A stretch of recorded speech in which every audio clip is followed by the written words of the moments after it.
बिस्मिल्लाहिर्रहमानिर्रहीम, अस्सलाम वालेकुम, गुड मॉर्निंग, सुबह बखैर। आप देख रहे हैं रूही एट 10 और मैं हूं आपकी होस्ट आसमा नौरीन। एक नई सुबह में आपको खुश आमदीद कहते हैं। कैसे हैं आप सब लोग? उम्मीद करती हूँ बिल्कुल ठीक ठाक होंगे और दुआ करते हैं आज का दिन आपका बहुत ही अच्छा गुजरे, हंसते हुए मुस्कुराते हुए खैर आफियत के साथ गुजरे।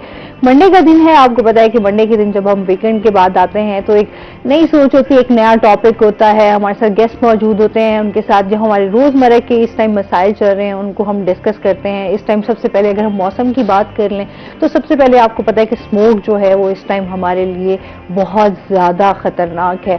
इस टाइम तो सांस लेना भी जो है वो मुहाल हुआ हुआ है। इवन कि आप रूम में भी बैठे हुए हो तो आपको फील होता है कि जैसे कमरे के अंदर जैसे फोग है, स्मोक है, आप सांस नहीं ले पा रहे।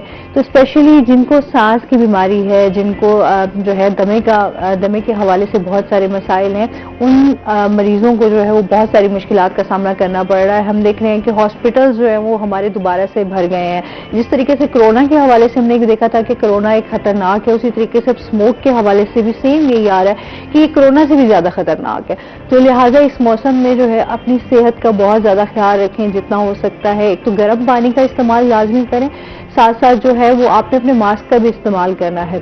अभी हम देखते हैं, मैंने तो ये 2 दिन में यकीन करें ये देखा है कि हम जितना हम अवेयरनेस दे रहे हैं दीगर चैनल्स पे भी, इवन के तमाम हर जगह यही डिस्कस हो रहा है कि आपने स्मोक से कैसे बचना है, लेकिन लोग बिल्कुल एहतियात नहीं करते। यकीन करें, मैं देखा खुले आम कोई मास्क का इस्तेमाल नहीं, कुछ नहीं, और घूम रहे हैं, फिर रहे हैं और वो इस मौसम को एंजॉय कर रहे हैं।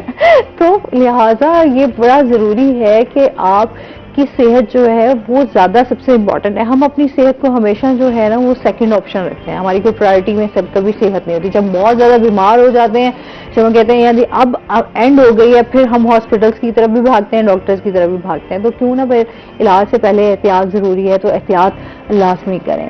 इसी के साथ जो है अपने प्रोग्राम का सिलसिला आगे बढ़ाएंगे। आज हमारे साथ जो गेस्ट मौजूद हैं वो हैं जी प्रोफेसर डॉक्टर जुबैर शाहीन साहब हमारे साथ मौजूद हैं, जो कि पल्मोनोलॉजिस्ट हैं। अस्सलाम वालेकुम जी। वालेकुम अस्सलाम। कैसे हैं आप? ठीक ठाक हैं? वेलकम कहते हैं आपको। और इसके साथ ही हमारे साथ जो दूसरे गेस्ट मौजूद हैं वो हैं जो हमारे रूही के एंकर पर्सन हैं सलमान जमीर। अस्सलाम वालेकुम। कैसे हैं आप सलमान? ठीक ठाक हैं? वेलकम कहते हैं आपको। अच्छा, जिस तरीके से स्मोक के हवाले से मैं बात कर रही थी तो डॉक्टर साहब से भी आज हम इसी हवाले से डिस्कस करेंगे। स्मोक जो है किस तरीके से इंसानी सेहत को जो है मुतासिर करती है, स्पेशली फेफड़ों में जो है वो किस तरीके से जो है वो हवा दाखिल होती है और उसके जरिए जो है वो दीगर बीमारियां पैदा होती हैं और किस तरीके से सांस लेने में जो है वो मुश्किल होती है। तो डॉक्टर साहब क्या कहेंगे स्मोक के हवाले से? सबसे पहले तो मैं ये बताना चाहूंगा कि हमें ये समझना होगा कि स्मोक बनता कैसे है। और ये बड़ा सिंपल सा इसका जवाब है कि जब स्मोक यानी धुआं और फॉग यानी धुंध जो है ये आपस में मिलते हैं तो इससे जो कॉम्बिनेशन बनता है उसको हम स्मोक कहते हैं। और इसमें जो सबसे बड़ा प्रॉब्लम ये होता है कि जब हवा ठंडी होती है तो वो नीचे बैठती है, जो गर्म हवा होती है वो ऊपर उठती है। तो जैसी ठंड आती है, हवा ठंडी होती है और उसमें धुंध आती है और ये जो धुआं उसके अंदर मिक्स होता है तो धुएं के पार्टिकल्स जो है वो हवा में निचले लेवल पर आकर मुअल्लक हो जाते हैं और हमारे सांस के साथ हमारे फेफड़ों के अंदर जाते हैं। अब उन ज़रात के साथ जो दूसरी चीजें होती हैं वो जरासीम है, वायरसेस हैं और खतरनाक किस्म के केमिकल हैं जिसमें सल्फर डाइऑक्साइड है, नाइट्रिक ऑक्साइड है, इस किस्म के जो केमिकल हैं, या जो कारों और बसों और रिक्शों और मोटरसाइकिलों के धुएं में निकलने वाले जो केमिकल हैं जिसमें कार्बन पार्टिकल हैं, हाइड्रोकार्बन हैं और बहुत सारे खतरनाक केमिकल्स हैं जिनमें बहुत सारे कैंसर का बाइस भी बन सकते हैं, लेकिन उससे भी ज्यादा जो वो प्रॉब्लम करते हैं वो सांस की बीमारियां हैं। तो जब ये सारे ज़रात सांस के जरिए फेफड़ों के अंदर जाते हैं तो फिर वहां से हमें जो प्रॉब्लम होता है वो स्मोक रिलेटेड प्रॉब्लम हम उन्हें कहते हैं। अब आजकल हम देख रहे हैं कि हमारे हॉस्पिटल्स में या आउटडोर में जो ज्यादा मरीज आ रहे हैं वो हैं जिन्हें गला खराब है, आंखें खराब हैं, जिन्हें सोर थ्रोट है यानी आवाज बैठी हुई है, खांसी हो रही है, गले में सवीर किस्म की इरिटेशन हो रही है और खारिश हो रही है। और उसके अलावा दमे के और सिगरेट पीने वाले लोगों में जो सांस का मर्ज होता है जिसको हम COPD कहते हैं उसका प्रॉब्लम ज्यादा सामने आ रहा है। तो और इसके अलावा जो एक और चीज जो अभी सामने आई है कुछ दिनों से वो है वायरल निमोनिया, जो कि हमने पहले पिछले सीजन में यानी आज से 2-3-4 हफ्ते पहले हमने नहीं देखा था, अब ये अचानक आने लग गया है। और रोजाना के जो इतने आ रहे हैं कि निश्तर अस्पताल हो या प्राइवेट अस्पताल हो, ये इनके वार्ड अब भरने शुरू हो गए वायरल पिछले निमोनिया दिनों के खुद साथ। मेरी फ्रेंड की वालदा को भी ये जी, नमूनिया जी, हो गया और जी, उनको जी, सांस लेने जी। में इतना मसला हो रहा था कि इवन के हम लोग बिल्कुल जी जी परेशान हो गए थे जी, कि जी। अल्लाह ना करे कि कोई इस तरह जी, का जी, कोई जी, हादसा जी। हो जाए। जी जी अच्छा, लोग एहतियात नहीं करते हैं। मैंने वही बात है कि हम किस तरीके से जो है वो स्मोक के हवाले से हम लोग होता है कि एहतियात क्या क्या करें। मैम, एहतियात भी जरूरी है और उसके साथ साथ जो स्मोक की प्रोडक्शन है उसकी जो कॉजेज हैं उनको कंट्रोल करना भी जरूरी है। अनफॉर्चुनेटली उसमें से कुछ चीजें तो हमारे कंट्रोल में है, इंडिविजुअल यानी इनफरादी कंट्रोल में है, जिस तरह घर के बाहर कूड़ा क्रिकेट का ना जलाना, कारों को कम से कम इस्तेमाल करना, कार अगर कहीं खड़ी है तो उसका इंजन का बंद कर देना, ये तो हम कर सकते हैं। और घर में कोशिश करें कि जो लकड़ी का चूल्हा है या इवन गैस का चूल्हा भी बिला जरूरत बगैर जरूरत के ना चलाएं। तो ये कुछ तो हम कंट्रोल कर सकते हैं। अब हमने देखा है घर में सफाई होती है, नौकर सामान बाहर लेके जाता है, गंद बला तो बाहर जाके आग लगा देता है। हाँ, अच्छा, ये बड़ा ये बहुत जगह होता है, मतलब ये आराम से जो है वो आग लगा दी जाती है। और उसकी वजह एक तो यह है कि कूड़ा उठाने का निजाम हर जगह मौजूद नहीं है। अब मैं कैंटोनमेंट बोर्ड के एरिया में रहता हूँ, वहां तो है, पहले नहीं था, अब है। सही। लेकिन बाकी जगहों पर कितना है ये मैं नहीं कह सकता। लेकिन कुछ वजूहात का जो कंट्रोल है वो हमारे इनफरादी बस में नहीं है, वो हुकूमत के कंट्रोल में है। जिस तरह से जो बहुत धुआं छोड़ती गाड़ियां हैं उन्हें सड़क से हटाना, जो इंडस्ट्रीज पोल्यूशन क्रिएट कर रही हैं। अभी मैं सलमान भाई से बात कर रहा था, इन्होंने बताया कि मोटरवे पर गए हैं और मोटरवे के साथ भट्टे चल रहे हैं, उनमें से धुआं निकल रहा है। अगरचे गवर्नमेंट ने जिगजैग टेक्नोलॉजी को मस्ट कर दिया है, लेकिन अभी सारे भट्टे उस पर शिफ्ट नहीं हुए हैं और वो काला धुआं इतनी मिकदार में छोड़ते हैं। और मोटरवे के साथ साथ उधर कारें चल रही हैं, उनका धुआं है या बसों का धुआं है और इधर भट्टों का धुआं है, तो उस इलाके का क्या बनेगा? बिल्कुल ऐसे। तो मतलब अब इस पे तो गवर्नमेंट ने कंट्रोल करना है या हमारी एनवायरमेंटल प्रोटेक्शन एजेंसी ने कंट्रोल करना है। हमारी बहुत सारी इंडस्ट्री है जो कि पोल्यूशन प्रोड्यूस करती है। आपने देखा होगा कि किसी जमाने में हमारी जो फर्टिलाइजर फैक्ट्री थी वो बड़ा धुआं छोड़ती थी, फिर कई साल पहले उन्होंने टेक्नोलॉजी को यूज किया और अब वहाँ ऐसा पोल्यूशन का इशू नहीं है उधर। इस तरीके से और तो कहने का मतलब ये है कि बहुत सारी चीजें गवर्नमेंट के कंट्रोल करनी है, गवर्नमेंट कर भी रही है। मुझे मालूम है कि पंजाब गवर्नमेंट ने काफी एक्शन लिए हैं, लेकिन वो लेजिस्लेशन की हद तक तो बहुत अच्छे हैं। अभी उनकी प्रैक्टिकल इम्प्लीमेंटेशन शायद सलमान साहब हमें इस पर अच्छा, बिल्कुल हम सलमान से भी जानेंगे, क्योंकि इस टाइम जो है, पहले तो हमने लाहौर का देखा कि बहुत ज्यादा वहाँ पर जो है आलूदगी पे वो जो है वो नंबर 1 पे आ रहा था, अभी मुल्तान का सबसे ज्यादा आ रहा है। तो क्या कहना चाहेंगे इस टाइम जो हमारे इदारे हैं वो क्या काम कर रहे हैं, जो हुकूमत है वो इस पे क्या कहना चाहेंगे? आसमा, सबसे पहली बात तो यह है कि स्मोक जो है वो इस वक्त इतनी हद से ज्यादा आ चुकी है कि लोगों के लिए इस वक्त यूं समझे कि पेंडेमिक टाइप सिचुएशन है, मगर लोग समझ नहीं रहे।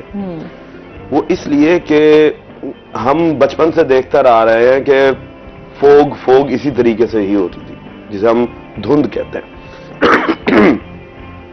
मैं खुद कवर करता हूं तो मेरी अपनी अब गले की हालत जो है वो खराब हो चुकी है। हालांकि मैं मास्क का भी इस्तेमाल करता रहा हूं, मगर देखने में यह है कि भाई अब स्मोक जो है वो इतनी ताकतवर है कि आपके फेफड़े बर्दाश्त नहीं कर रहे उन्हें। अब लोग यही समझ रहे हैं कि जी फोग जो है ये फोग है। अब जिस तरह डॉक्टर साहब ने बताया भी कि फोग और स्मोक मिलकर स्मोक बनाते हैं, तो अब लोगों को ये लग रहा है कि जी जिस तरह सर्दियों में धुंध थी ना, ये धुंध है और वो ऐसे एक अच्छे वेदर की तरह ले रहे हैं, मगर उन्हें ये नहीं नजर आ रहा कि ये खामोश मौत की तरफ लेके जा रहे होंगे। एक होता है ना कि बिल्कुल आराम से जहर देना जिसका पता ही ना चले, और इन दी एंड जब वो किसी भी ऑर्गन को अफेक्ट करके डैमेज कर चुका होता है, फिर पता चलता है कि यार ये चीज इस तरह खराब हो गई और अब इसे रिवर्सल इसका नहीं है। तो यही चीज ही स्मोक कर रही है। अच्छा, अब मैंने प्रोग्राम शुरू किए, मैं सबसे पहले तो इंतजामिया से ये मेरा सवाल है कि जब आपने एक इंडस्ट्रियल जोन बना दिया, इंडस्ट्रियल स्टेट जिसे हम कहते हैं, तो इंडस्ट्रीज आज भी बाहर क्यों मौजूद है? आप अभी जाएं यहां से बहावलपुर रोड पर, आपको या दुनियापुर रोड पर आपको इंडस्ट्रीज नजर आएंगी बेतहाशा इंडस्ट्रीज है, कई एकड़ों में फैली हुई इंडस्ट्रीज है, वो वहां कर क्या रही हैं? आप उन्हें, क्योंकि आपके पास तो ताकत है, आप जिला इंतजामिया के पास इतनी ताकत है कि आप एक पेंडेमिक सिचुएशन के तहत इनको यहां से इंडस्ट्रियल स्टेट में शिफ्ट कर सकते हैं। जब बड़े बड़े इदारे स्विच हो सकते हैं तो क्या इंडस्ट्री स्विच नहीं हो सकती? जो एक हुकूमत ने जगह बनाकर दी हुई है, वहां ये लेकर नहीं जाते। अच्छा, फिर एनवायरमेंट वालों से जब मेरी बात हुई तो एनवायरमेंट का हाल मैं अब आपको क्या बताऊं कि मैं खुद हैरान हो गया देखकर के हुकूमत ने कभी माहौलियात का जो डिपार्टमेंट है उसे तवज्जो ही नहीं दी, जबकि वो एक बड़ा अच्छा किरदार अदा कर सकती है स्मोक को रोकने में। उनके पास बंदे नहीं है। मेरी डिप्टी डायरेक्टर से बात हुई तो उन्होंने कहा सलमान हमारे पास बंदे नहीं है। भाई जिस डिपार्टमेंट में भी जाओ आपके पास जो इस वक्त वर्कर्स हैं वो नहीं मौजूद। तो मुझे एक बात ये बताएं कि फिर आप तनख्वाहें किसको जारी कर रहे हैं? बजट इतना जो निकल रहा है तनख्वाहों का, वो जा किधर रहा है? देखो एक कॉलर है जी हमारे साथ। अस्सलाम वालेकुम। वालेकुम, आसमा कैसी हैं? मैं ठीक ठाक, अल्लाह का शुक्र। आप बताएं कैसे हैं? याहिया हैं जी कराची से। अल्लाह का शुक्र। प्रोफेसर साहब को सलाम हो, हमारे जो रिपोर्टर भाई हैं इनको भी सलाम हो। ये ऑन ग्राउंड होते हैं, इनसे ज्यादा हकीकत कोई भी नहीं जानता। मैं और ये सवाल भी करते हैं, अच्छा है कि कम से कम आदमी सवाल करता है तो फिर जवाब का मुंतजर हम लोग रहते हैं। मेरे नजर में देखें, अभी मुझे हैरत की बात लगी कि मुल्तान जैसे शहर के अंदर नंबर लेवल इतना AI लेवल इतना ऊंचा हो गया कि मेरी समझ नहीं आता। बड़ा अफसोस की बात है। लेकिन जो मेरा कंसर्न है ना आसमा, वो ये है कि देखो हर डिपार्टमेंट को अपना काम करना चाहिए। ठीक है, अब एनवायरमेंटल प्रोटेक्शन एजेंसी मौजूद है पाकिस्तान, वो क्या कर रही है हमें नहीं पता। गाड़ियों के धुएं का जो होता है ना, दुनिया भर में एक सिस्टम होता है, ईयरली फिटनेस सर्टिफिकेशन होती है, उसके बगैर गाड़ी आप रोड पे नहीं ला सकते। हमारे यहाँ सिर्फ कमर्शियल गाड़ी की होती है, प्राइवेट की नहीं होती। जबकि मिडिल ईस्ट से लेके US से लेके हर जगह एक फिटनेस होती है जो हर साल लेनी होती है। ये डिपार्टमेंट का काम है, वो ये काम करे ताकि ये ऑक्सीजन पे नहीं होता है कि आपने महीने नवंबर शुरू हुआ, दिसंबर शुरू हुआ तो आपने काम शुरू कर देंगे। हर डिपार्टमेंट हर महीने काम करता है, हर रोज काम कर रहा होता है। एक तो ये सवाल ये है। दूसरी बात है कि यकीनन गवर्नमेंट काम कर रही होती है, लेकिन जैसे इन्होंने कहा ना भाई एक इंडस्ट्रियल जोन बना हुआ है, तो ये लोकल ये इंडस्ट्रीज कैसे शहर में ये कुछ जंगलों में तो है नहीं, इनको कौन चेक करता है, इनको कौन अप्रूव करता है? ये एक सवाल भी मौजूद है। लेकिन मेरा एक प्रोफेसर साहब से मेरा सवाल है, प्रोफेसर बात ये कि हम कितनी भी केयर कर ले, हम खास करके मैं मास्क के बारे में पूछना चाहता हूँ। तो मास्क लगाते हम मास्क लगा के एक रोड पे गए और वापस आए तो उस मास्क की हिफाजत खत्म हो जाती है। तो रिप्लेसमेंट ऑफ मास्क कितना जरूरी है और मास्क किस तरह का यूज करना चाहिए और कितनी जल्दी रिप्लेस करना चाहिए, ये बहुत इंपॉर्टेंट क्वेश्चन है। क्योंकि हमारे एक पास कई दिन तक लोग चलाते हैं, दैट इज वेरी रॉन्ग। ये मेरा सवाल है। Thank you so much. बहुत शुक्रिया आपका। आपके इन सवालों का जवाब जो है हम डॉक्टर साहब से भी देंगे, सलमान से भी बात करेंगे। नाज़रीन अभी हमने जाना ब्रेक पे, हमारे साथ रहिएगा।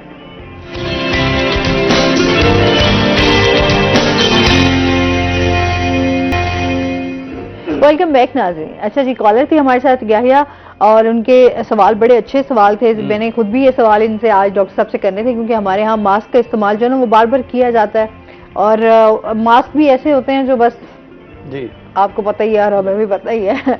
क्या कहेंगे इस बारे में? हाँ, ये बड़ा अच्छा सवाल किया। मास्क जो है कई तरह के हैं।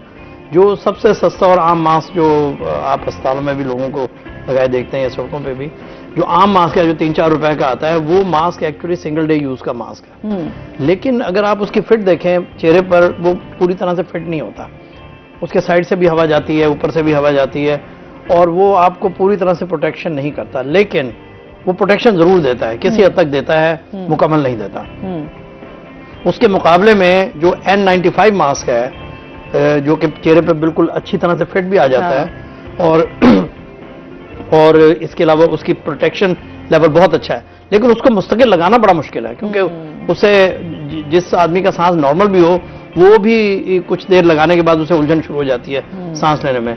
लेकिन फिर भी उसे जितना कोविड के दिनों में हमने लगाया, सारा दिन लगाते थे, 24 घंटे लगाते थे, गुजारा कर लेते थे जैसे तैसे।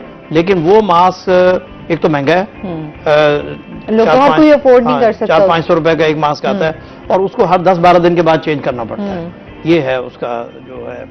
तो अगर हो सके तो बेहतर तो है कि N95 मास्क इस्तेमाल किया जाए अगर आपने अच्छी प्रोटेक्शन लेनी है।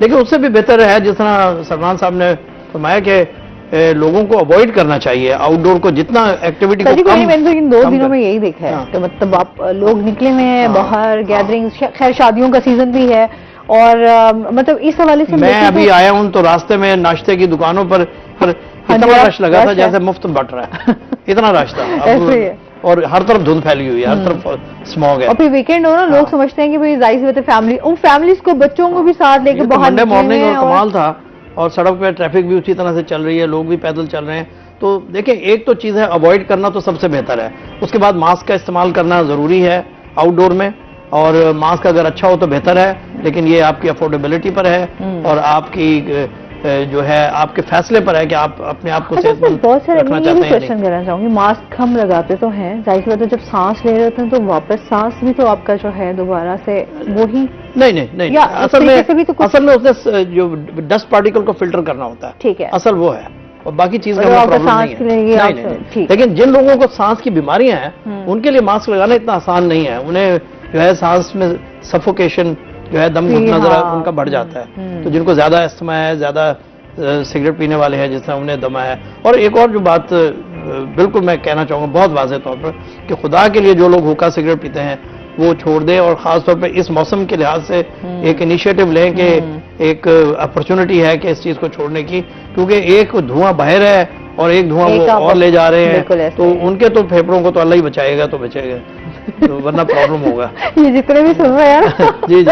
या हमारा जी, जी। हमारे ऑफिस में भी जितने सुन रहे हैं ना उनको भी अच्छा, अब आप ये देखिए कि लोगों को सांस की बीमारियां भी चल रही होती हैं और सिगरेट और हुक्का भी चल रहा होता हाँ है, जी, ऐसे नहीं छोड़ते लोग। आजकल आप देखिए ना कि लोगों हमारे स्पेशली जो यंग हमारे बच्चे हैं, यूथ है, वो स्पेशली शीशे की तरफ बहुत ज्यादा वेप पे आ गई वेप है। पे आ ये गई जो- है। तो इस तरह की जो एक्टिविटीज हैं तो एक फैशन के तौर पर भी यूज हो रही हैं, और आप अपना मैम जो आप है- जरा शीशे का धुआं तो देखें कितना निकलता है, जब वो बाहर निकालते हैं वो इतना बड़ा, यानी सिगरेट से तो इतना सा धुआं निकलता है, जी इतना बड़ा धुआं निकलता है ये शीशे से, और वो सारा फेफड़े से निकल रहा है। बिल्कुल ऐसे ही, तो और फेफड़े बहुत आप मुतासिर देखें फिर उसमें वो फ्लेवर्स डालते हैं और पता नहीं क्या क्या उसके अंदर होता है, गॉड नोज के कौन से केमिकल्स होते हैं। और अब तो बिल्कुल साइंस ने वाजे कर दिया है कि वेप हो या शीशा हो, ये भी दोनों चीजें नुकसानदेह हैं, और शीशा तो बल्कि ज्यादा नुकसानदेह है, क्योंकि आप 1 घंटे के सेशन में या 2 घंटे के सेशन में इतना धुआं अंदर ले जाते हैं जितना 100 या 200 सिगरेट के बराबर धुआं होता है।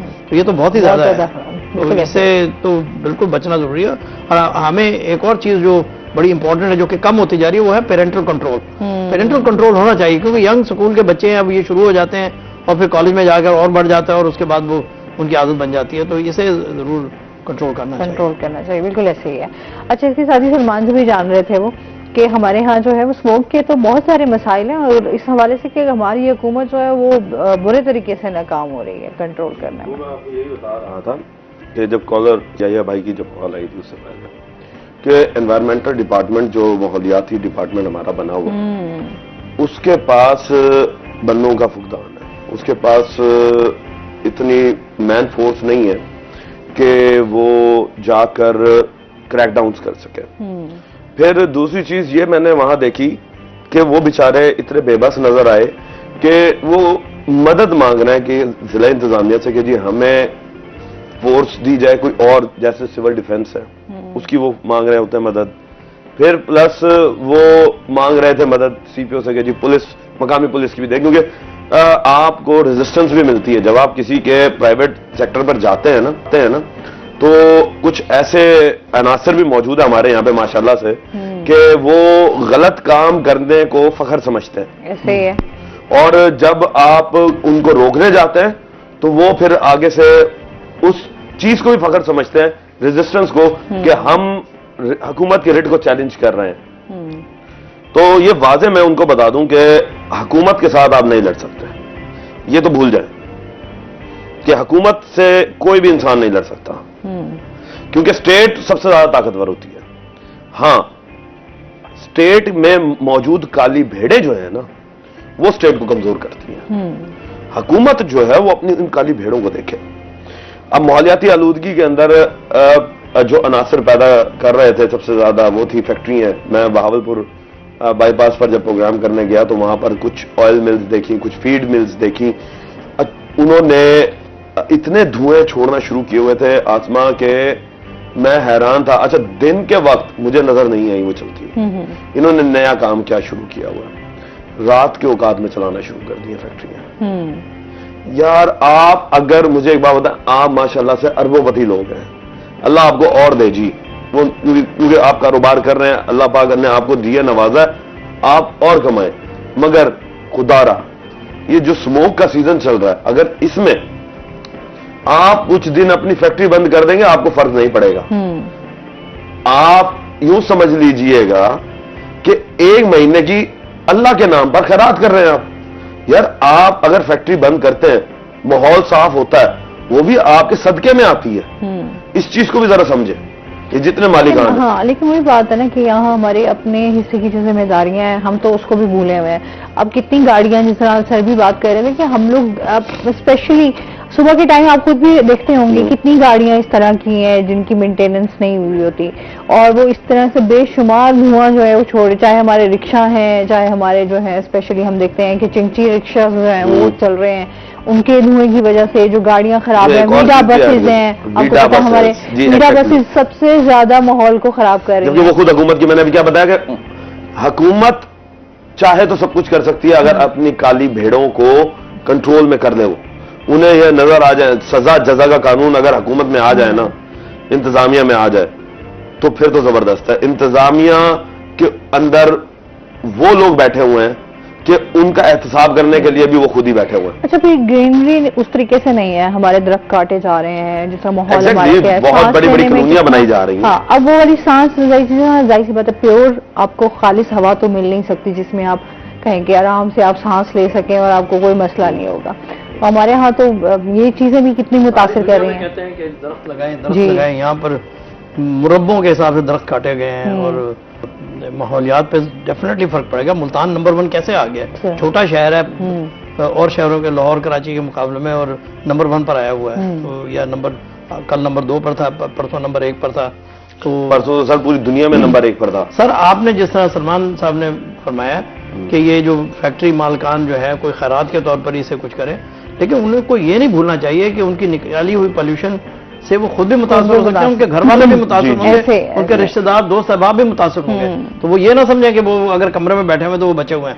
तो जो है तो कमरों में भी फील होता है, आपको सांस लेने में मसला हो रहा है, इतने हमारे माहौल जो है हमारा जो है वो इतना बदतर हो चुका हुआ है। तो स्पेशली एहतियात की, केयर की बहुत ज्यादा जरूरत है। हम लोगों को मिलजुल के ही सबका काम होना चाहिए।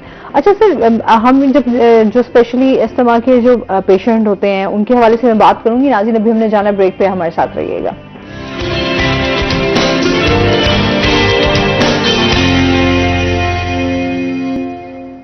वेलकम बैक नाज़रीन। हाँ जी, हम बात कर रहे थे कि जो पेशेंट्स हैं स्पेशली इस मौसम में भी क्या एहतियात करें, किस तरह की जो है वो डाइट अपना, क्योंकि हम लोग इसमें ये भी देखते हैं ना कि हमने अपना खाना पीना किस तरह का रखना है कि हम जो है वो गले के खराश से भी बच सकें, बुखार से भी बच सकें। इस हवाले से डॉक्टर साहब बताइए। अच्छा, जो सबसे अहम बात है वो तो है कि पानी का इस्तेमाल ज्यादा करना चाहिए, और अगर पानी नीम गर्म हो तो सबसे अच्छी बात है।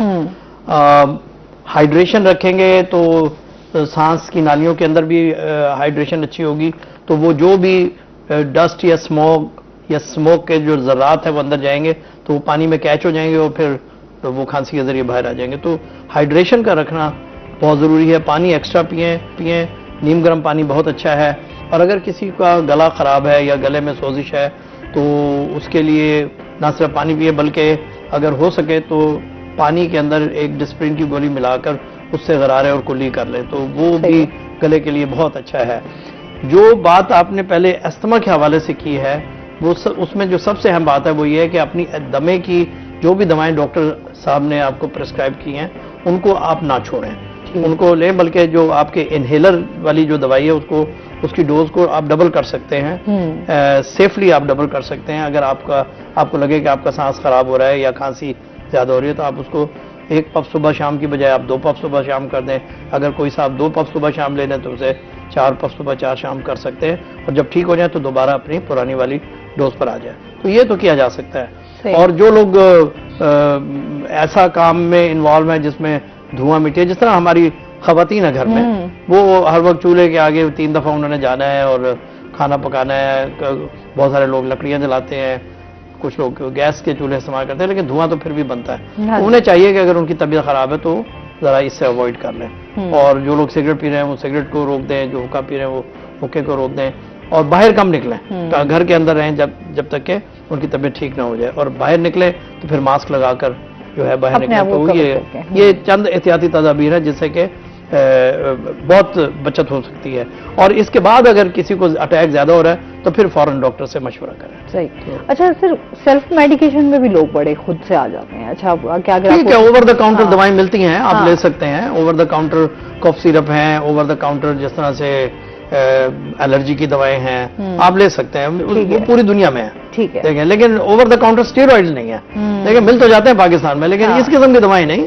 लेकिन आम एलर्जी की दवाई, आम खांसी के शरबत जो है, आम गले की दवाई जो है, ये आप ले सकते हैं। लोग एंटीबायोटिक खरीद के खाने लगते हैं, ये डेंजरस है, ये सेफ नहीं है। और आपको पता है कि मैं आपके प्रोग्राम के हवाले से ये भी बात करूंगा कि पाकिस्तान में चूंकि दवाएं एंटीबायोटिक्स आप ओवर द काउंटर खरीद के खा लेते हैं और वो समझते हैं कि फायदा हो गया, हालांकि फायदा वैसे ही, अक्सर इन्फेक्शन तो वायरल होते हैं, तो 2-4 दिन में वैसे ही ठीक हो जाना होता है, तो वो समझते हैं कि एंटीबायोटिक की वजह से ठीक हो गया।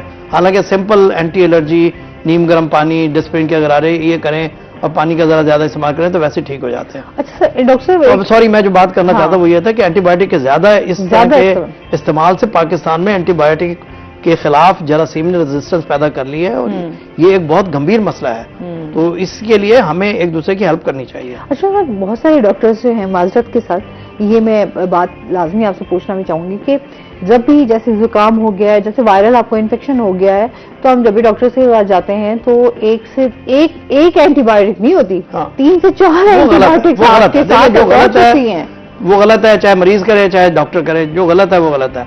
अब इसमें एंटीबायोटिक प्रिस्क्रिप्शन में सबसे ज्यादा जो खराबी है वो डॉक्टर ही कर रहे हैं, इसमें कोई शक नहीं है। उसमें शायद हम मरीजों को इतना ब्लेम ना दें जितना हम डॉक्टर्स को ब्लेम देते हैं, क्योंकि डॉक्टर तो पढ़ा लिखा बंदा है और उसको बीमारी लेकर। देखें, आजकल भी जो मेजॉरिटी इन्फेक्शन हो रहे हैं वो वायरल है। ठीक है, आज बहुत कम इन्फेक्शन होंगे जो बैक्टीरियल है। तो ये फैसला तो डॉक्टर ने करना है कि इसको एंटीबायोटिक देनी है या नहीं देनी। लेकिन हर बंदे को एंटीबायोटिक देने की जरूरत नहीं है, हर गले की खराबी वाले को एंटीबायोटिक देने की जरूरत नहीं है। अब लोग जाते हैं एजोमैक्स, फलानी दवाई सारी खरीद के खुद खाना शुरू कर देते हैं। अभी कल ही डॉक्टर साहब आए थे PKLI से, और उन्होंने इतना बड़ा डाटा प्रेजेंट किया, हमारे हॉस्पिटल में कॉन्फ्रेंस थी, उन्होंने दिखाया कि पूरी दुनिया में जब एनालाइज किया है कि कोविड के दौरान में एजोमैक्स ली है, तो उन्होंने एनालाइज किया कि एजोमैक्स ले या ना ले कोई फर्क नहीं पड़ा किसी को, ओवरऑल किसी को कोई फर्क नहीं पड़ा। लेकिन पूरी दुनिया में लोगों ने एजिथ्रोमाइसिन को इतना इस्तेमाल किया है कि जैसे वो मतलब खाने की जगह पे इस्तेमाल किया है। सही बात है। अच्छा, हमारे यहाँ जो है ये बेजा आप सेल्फ मेडिकेशन जो है ये बहुत है, हम लोग घरों में किसी हद तक कर सकते हैं। देखिए किसी हद तक, और खास मैं सलमान भाई को बता रहा था कि जो चीजें ना, जिस तरह हल्दी का कावा है, जिस तरह लौंग है, दालचीनी है, छोटी बड़ी इलायची है, ये इसका कावा बना के इसको थोड़ा सा सिमर कर लें पानी को, और जो है ना यानी धीमी आंच पे रख के, और उसके बाद उसे जो है ना छन्नी से छान कर और वो गरम कावा पिए, तो ये बेहतरीन, एब्सोल्युटली फैंटास्टिक। पूरी दुनिया में chicken soup American chess association जो है वो चिकन सूप को नजले में रिकमेंड करती है। ये इनका बहुत बड़ा आर्टिकल आया हुआ है कई साल पहले कि इसकी साइंटिफिक रीजन उन्हें अभी तक पूरी तरह से नहीं पता चली, लेकिन उन्होंने ये देखा है कि जिन लोगों को नजला जुकाम हो और मौसमी खांसी हो, वो गरम गरम चिकन सूप पिए तो वो जल्दी ठीक हो जाते हैं। अच्छा, उनका गला भी जल्दी ठीक हो। हाँ बिल्कुल। अच्छा, हमारे घर में देसी नुस्खे पहले होते थे, अब्बा जी मेरे आज भी उन्हीं पे कायम है। हमारे नानी दादियां यही कहती थी कि भाई हल्दी का गरम दूध हल्दी पिए, यही कहा करते थे। हाँ जी, ऐसे ही है। अभी भी जो देखें कि अगर हम अपने कुछ देही इलाकों में, तो वहां पर अभी भी ये रिवायात कायम है कि लोग जो है वो अभी भी उन्हीं चीजों को इस्तेमाल कर रहे हैं। जिस तरीके से डॉक्टर साहब ने हल्दी का कहा, मुझे आज भी याद है कि बचपन के अंदर हम देखते थे, मेरी नानी और मेरी दादी जो थी, वो कोई अगर चेस्ट ब्लॉकेज हो जाता था हमारा, तो वो खुद गर्म दूध के अंदर ना हल्दी फीडर में डालकर चलो जी पियो, जबरदस्ती पियो। अब वो अच्छा, उसका एक तो टेस्ट हमें जरा अजीब लगता था बचपन में, तो हमें उस वक्त पता नहीं था। और मैं जब अपने मामुओं को देखता था या अपने चाचा वगैरह को देखता था, अपने वालिद साहब को देखता था, तो वो तो कप जो थे वो पीते थे उनके, तो ये चीजें बड़ी अच्छी थी। मगर अब शहर के अंदर चूंकि जरा हम मॉडर्नाइजेशन की तरफ जा चुके हैं। खास तौर पे हमारी फीमेल्स जो हैं वो देखती हैं कि कॉस्मेटिक काम जो है ना वो उनको ज्यादा प्रेफर करती हैं कि हमारे लिए वो बेहतर हो जाए, जिस वजह से हम अपनी रिवायत से पीछे। लेकिन सलमान साहब देखें, अब मॉडर्न दुनिया भी वापस जा रही है। पूरे यूरोप और अमेरिका में हल्दी के शेक मिलते हैं, टर्मरिक शेक कहते हैं, और वो $10 का एक कितना सा गिलास देते हैं, जबकि होता उसमें मतलब $आधा की भी चीज नहीं होती उसमें। जी। तो अब वो लोग भी वापस जा रहे हैं, उन्हें रियलाइज हो रहा है कि ये जो पहले जो हकीम हुक्मा की चीजें थी या जो हमारे फोक विजडम के अंदर चीजें थी, हमारे बुजुर्गों के की कही हुई चीजें थी, उनमें कोई सच्चाई भी है और कोई हकीकत भी है, और वो चीजें काफी अब अल्टरनेटिव मेडिसिन बहुत बड़ा सेक्शन है, अब $1 बिलियन की इंडस्ट्री है अब अल्टरनेटिव मेडिसिन, उसमें ये सारी चीजें आ रही हैं। जी बिल्कुल जी। अब जाहिर सी बात है, चीजें वक्त के साथ साथ जो है वो चेंज भी हो रही हैं। अच्छा, वहीं पर हम जो है इस टाइम ज़राअत के हवाले से भी थोड़ी सी बात करेंगे, गंदम की बिजाई के हवाले से बात कर लेते हैं। इस टाइम जो है सीजन क्योंकि अभी ये स्टार्ट हो चुका हुआ है, तो क्या कहना चाहिए इस बारे में? हासमा, अनफॉर्चुनेटली स्मोक की वजह से ना ये भी बड़ा इफेक्ट कर रहा है, और हमारी रीढ़ की हड्डी की अहमियत हासिल रखने वाली ज़राअत जो है वो इस वक्त बदहाली की कगार कर ऊपर आ चुकी है कि अब आप ये देख लें कि 1 नवंबर से लेकर 15 नवंबर तक जो है वो गंदम की बिजाई का सीजन है। मगर देखने में ये आ रहा है कि स्मोक के बायस जो है वो एक तो हम बिजाई करने से कासिर हैं, दूसरी चीज जो हमें सबसे बड़ा मसला नजर आ रहा है वो आपकी हुकूमत की पॉलिसी है। अब मैं जब किसानों के पास गया तो किसान बेचारे यही रो रहे थे कि हमारे साथ हुकूमत ने नाइंसाफी की, कि मरियम नवाज साहिबा पहले हमें माफिया कह रही थी कि किसान एक माफिया है, और उसके बाद हम किसान जब हमें लागत नहीं मिली तो हमने वो काम छोड़ दिया। जाहिर सी बात है, देखिए कारोबार है उनका, अब जिसको फायदा नहीं होगा कारोबार में तो वो कारोबार छोड़ेगा, वो अगला कोई और चीज देखेगा। तो किसानों ने गंदम का जब बुरा हाल देखा कि जी गंदम इस वक्त उन्होंने तबाही कर दी उनके रेट्स में कि 4,000 रुपए मन से 2,600 रुपए मन, 2,500 रुपए मन पर आ गई, तो उन्होंने एक काम ये किया, उन्होंने कहा जी हम अब गंदम नहीं उगाते। अभी रिसेंटली मैं कल रात एक किसान के पास बैठा हुआ था, मुझे बता रहा था कि सलमान भाई 1 एकड़ की गंदम के ऊपर जो खर्चा है ना इस वक्त मौजूदा वो 70,000 से लाख के दरमियान है, जिसमें उसकी मुस्ताजरी भी शामिल नहीं अभी।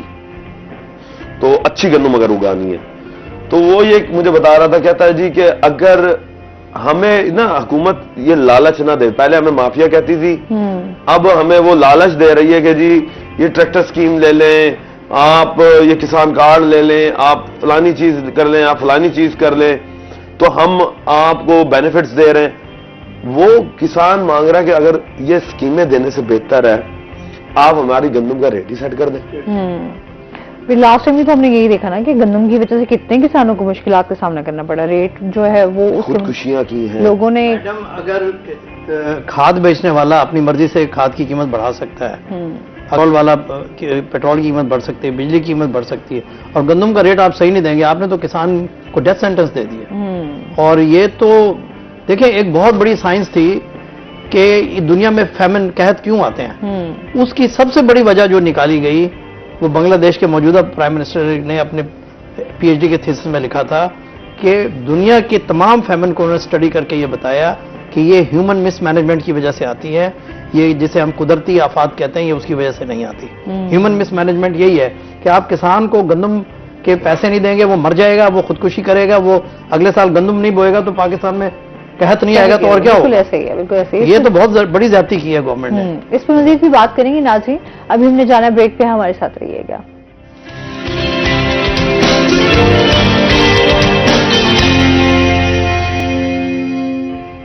वेलकम बैक नाज़रीन।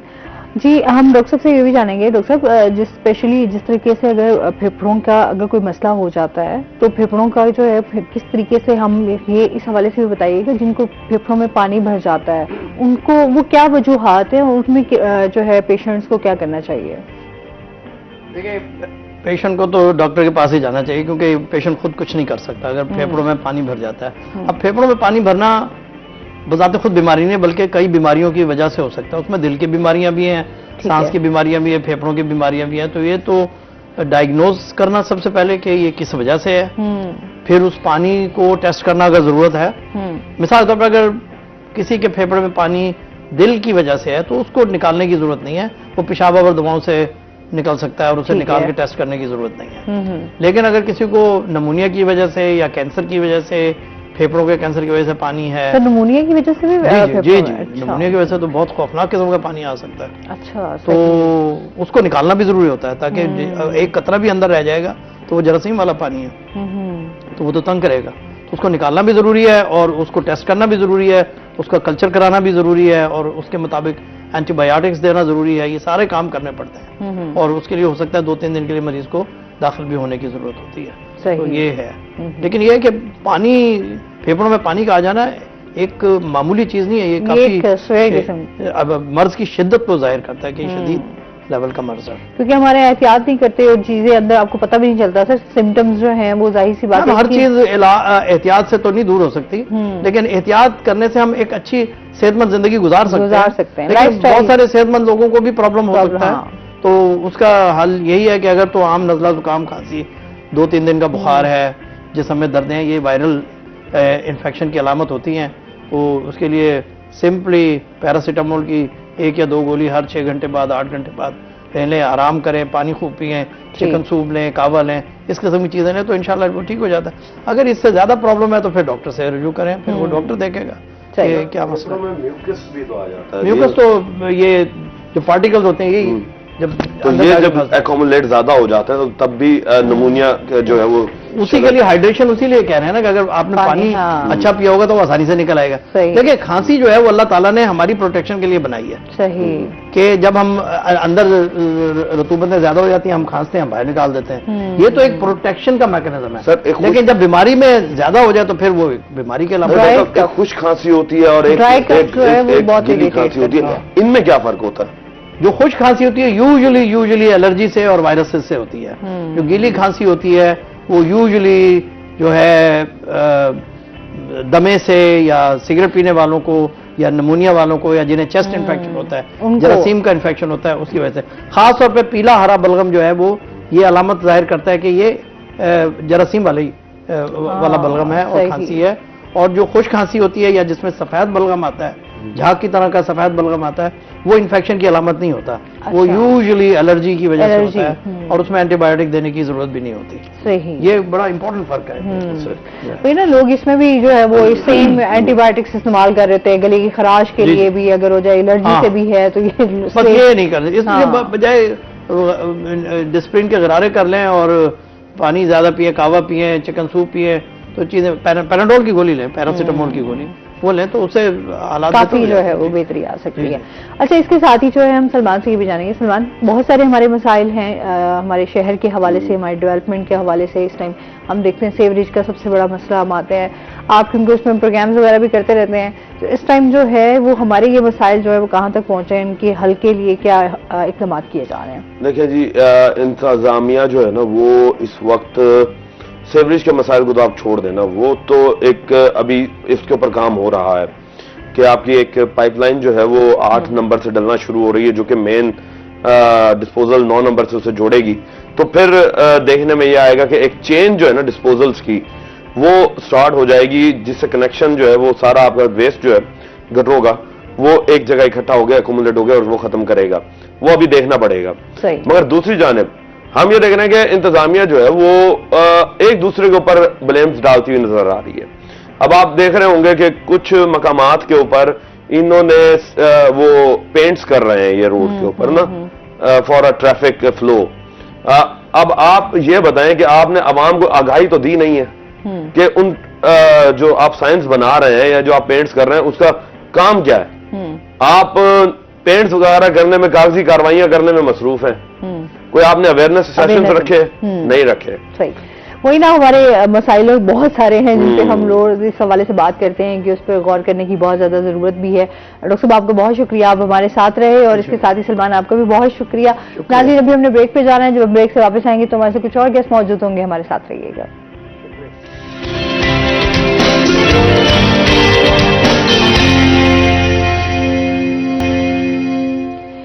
वेलकम बैक नाजरीन, और इसके साथ ही हमारे साथ गेस्ट मौजूद हैं, उनका तारुफ करवा देती हूँ। आज हमारे साथ मौजूद हैं प्रोफेसर डॉक्टर सईद अख्तर साहब, जो कि फूड एंड न्यूट्रिशन एक्सपर्ट हैं। अस्सलाम वालेकुम। Thank you. कैसे हैं आप? ठीक ठाक हैं? वेलकम करते हैं आपको। ठीक ठाक। और इसके साथ ही हमारे साथ जो दूसरी गेस्ट मौजूद हैं वो हैं जी डॉक्टर निगत काशिफ साहिबा, हमारे साथ मौजूद है, जो कि हेड ऑफ डर्मेटोलॉजी डिपार्टमेंट से हैं और स्किन स्पेशलिस्ट हैं। अस्सलाम वालेकुम। कैसे हैं आप? ठीक ठाक हैं? आसमा ठीक है? मैं ठीक हूँ, वेलकम करते हैं आपको।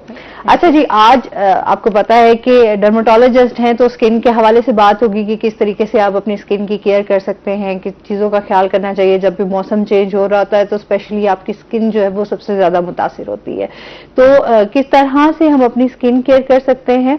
और इसके साथ ही डॉक्टर साहब से आज हम बात करने जा रहे हैं दूध पर। आपको पता है कि हमारे यहाँ ये सबसे बड़ा एक इशू भी है इस टाइम के खालिश दूध मुहैया नहीं, लेकिन दूध के बहुत सारे फायदे हैं जो कि हमारी सेहत के लिए बहुत ज्यादा जरूरी हैं। तो आज इनसे हम फवाइद भी जानेंगे कि किस तरीके से जो है हम अपनी डाइट को बेहतर कर सकते हैं, और क्योंकि सेहत के हवाले से भी हमारे बहुत सारे मसाइल हैं। तो डॉक्टर साहब से आज डिटेल में डिस्कस करेंगे। और साथ ही नाज़रीन, आज हमारे जो आपको पता है कि डेली जो मैं तैयार होती हूँ, हमारे रोही के मेकअप आर्टिस्ट हैं हमजा, आज उनकी बर्थडे। हमारी पूरी रोही टीम की तरफ से wish you a very very happy birthday. अल्लाह ताला आपको ऐसी हजारों खुशियां नसीब करे और ऐसे ही आप हंसते रहें, मुस्कुराते रहें और जिंदगी को एंजॉय करते रहें। बहुत सारी दुआएं हैं।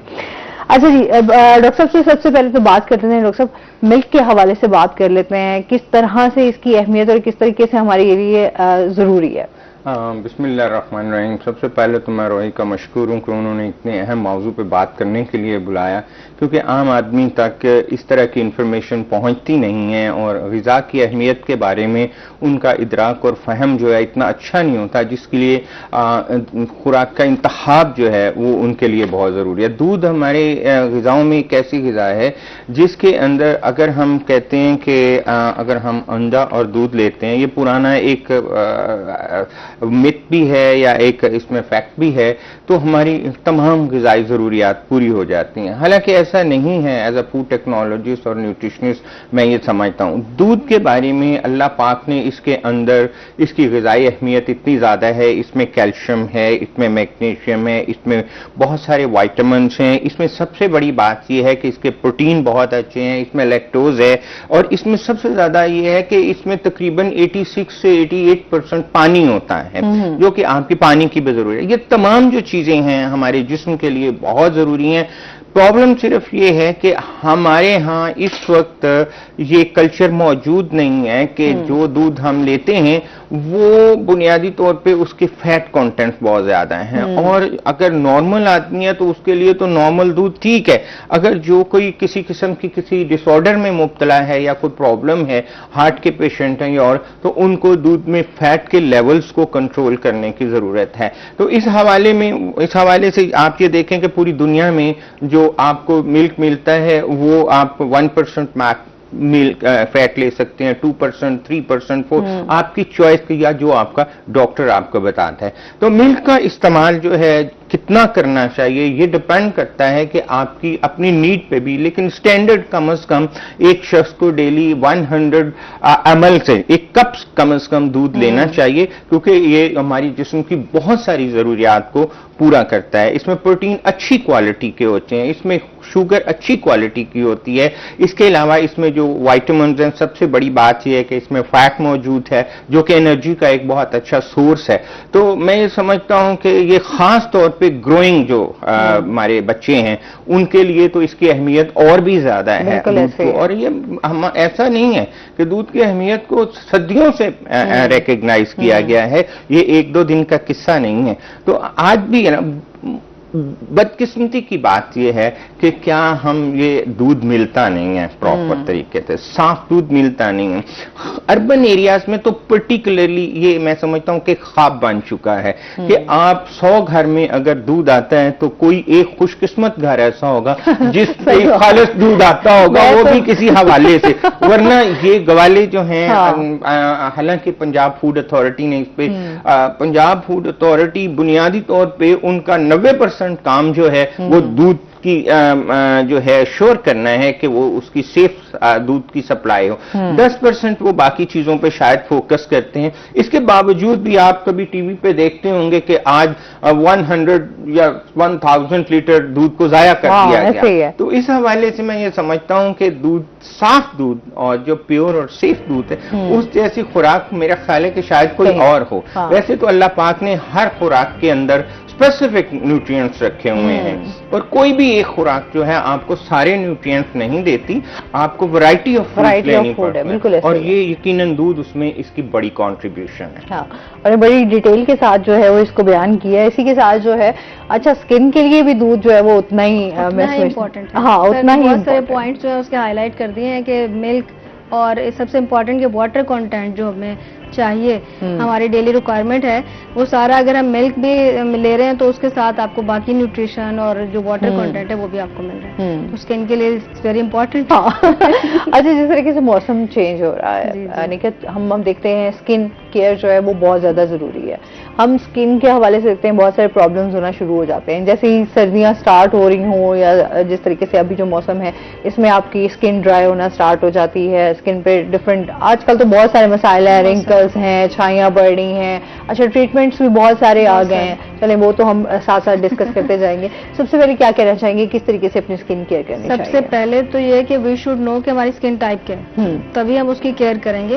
और स्किन की केयर जो है वो हर मौसम में है, obviously we have to change कि किस मौसम में हमें कैसे केयर करना है। मतलब हमें ड्राई स्किन है तो हमें इस मौसम में उसके लिए ज्यादा कॉन्शियस होना है। ऑब्वियसली ड्राइनेस आ गई, मौसम खुश्क हो गया, पानी ठंडा हो गया और फिर गर्म हो गया कि हमने उसको गर्म करके यूज करना शुरू कर दिया, जिसकी वजह से हमारी स्किन की जो अपर लेयर है, जो लिपिड लेयर है, वो डिस्टर्ब हो जाती है, जिसकी वजह से हमारी स्किन में ड्राइनेस इंक्रीज कर जाती है। और ड्राइनेस जो है वो हमें ले जाती है एजिंग की तरफ, जो हमें बिल्कुल पसंद नहीं है। तो हम नहीं चाहेंगे कि एजिंग आए, तो हमें उससे प्रिवेंशन के लिए मॉइस्चराइज करना है। तो सबसे पहले तो वी हैव टू आइडेंटिफाई कि मेरी स्किन किस तरह की, आपकी स्किन किस तरह की है। हम सबको डिफरेंट चीजें चाहिए। मतलब अगर ऑयली स्किन है तो उसकी डिफरेंट केयर होगी, उसमें हमें किस तरह का मॉइस्चराइजर चाहिए, हमें ऑयली स्किन के लिए किस तरह का क्लेंजर चाहिए, कौन सा सनब्लॉक चाहिए। वी हैव टू आइडेंटिफाई कि मुझे क्या चाहिए। अगर मुझे समझ नहीं आ रहा तो मुझे डॉक्टर से पूछना है, लेकिन मैंने आपको सब कुछ यूज नहीं कर लेना जो भी एडवर्टाइज हो रहा है। सबसे पहले मैंने उसको मतलब टाइपिफाई करना है कि कौन सी टाइप है मेरी और मुझे उसके मुताबिक चलना है। सही। अगर मेरी ड्राई स्किन है इस मौसम में, उसके लिए मुझे heavy moisturisers, glycerin based, ceramide based moisturisers का इस्तेमाल करना है। सही। तो अच्छा, मजीद जानते हैं कॉलर हैं हमारे साथ। अस्सलाम वालेकुम। जी वालेकुम सलाम मैडम। जी, मुश्ताक साहब हैं, क्या कहना चाहिए? मुश्ताक बात कर रहा हूँ मुल्तान से। मैडम, मेरा आपसे सवाल है कि जो हमें दूध मिल रहा है, क्या भैंस का मिल रहा है या खुला दूध मिल रहा है, क्या हम उसकी 200 रुपये पेमेंट भी दे रहे हैं, लेकिन हमें दूध अच्छा नहीं मिल रहा है, ना मक्खन अच्छा मिल रहा है, ना अपना दही अच्छी मिल रही है। तो मैग्मा फूड आया, हमने कहा चलो कुछ मिलावट खत्म हो जाएगी, लेकिन वो भी जुर्माने करके तो बैठ गए। ठीक है।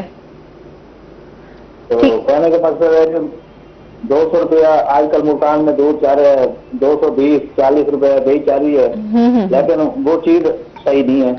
बिल्कुल जी, बिल्कुल ऐसे ही हम इस इशू को हाईलाइट भी कर रहे हैं। बहुत शुक्रिया आपकी कॉल का। वही बात आ गई ना कि हमारे यहाँ जो है वो गैर मेयारी चीजें, अब जाहिर सी बात है जिस तरीके से दूध जो है वो स्पेशली बच्चों के लिए कितना, हम देखते हैं कि स्पेशली बच्चों की नशोनुमा के लिए कितना जरूरी है। वहीं हम देखते हैं अब हमारे बच्चे दूध पीना छोड़ गए हैं। अच्छा, बड़े तो वैसे ही हम कहते हैं कि जैसे जैसे आप बड़े होते जाते हैं बहुत कम लोग हैं जो दूध पीते हैं, लेकिन अदरवाइज अब जिस तरीके से दूध का हाल है, लोग इससे भी बस अब पीछे हट रहे हैं। ये जो आप जिसकी बात कर रहे हैं ना, कमी क्यों हुई है, इसे वो खदशात हैं, वो खतरात हैं, इन लोगों में इदराक और समझ आ गई है। वो कहते हैं कि दूध पीने का फायदा तो शायद इतना हो ना हो, अब जब उसमें आप सर्फ डालेंगे, आप झाग बनाने के लिए आप उसमें प्रिजर्वेटिव के तौर पे कास्टिक सोडा डालेंगे, और कहाँ पे आपको प्रोटीन जो है उसमें कार्बन, उनका कहाँ फायदा है, जबकि आप इतने टॉक्सिकेंट्स जो हैं अपने जिस्म में दूध के जरिए।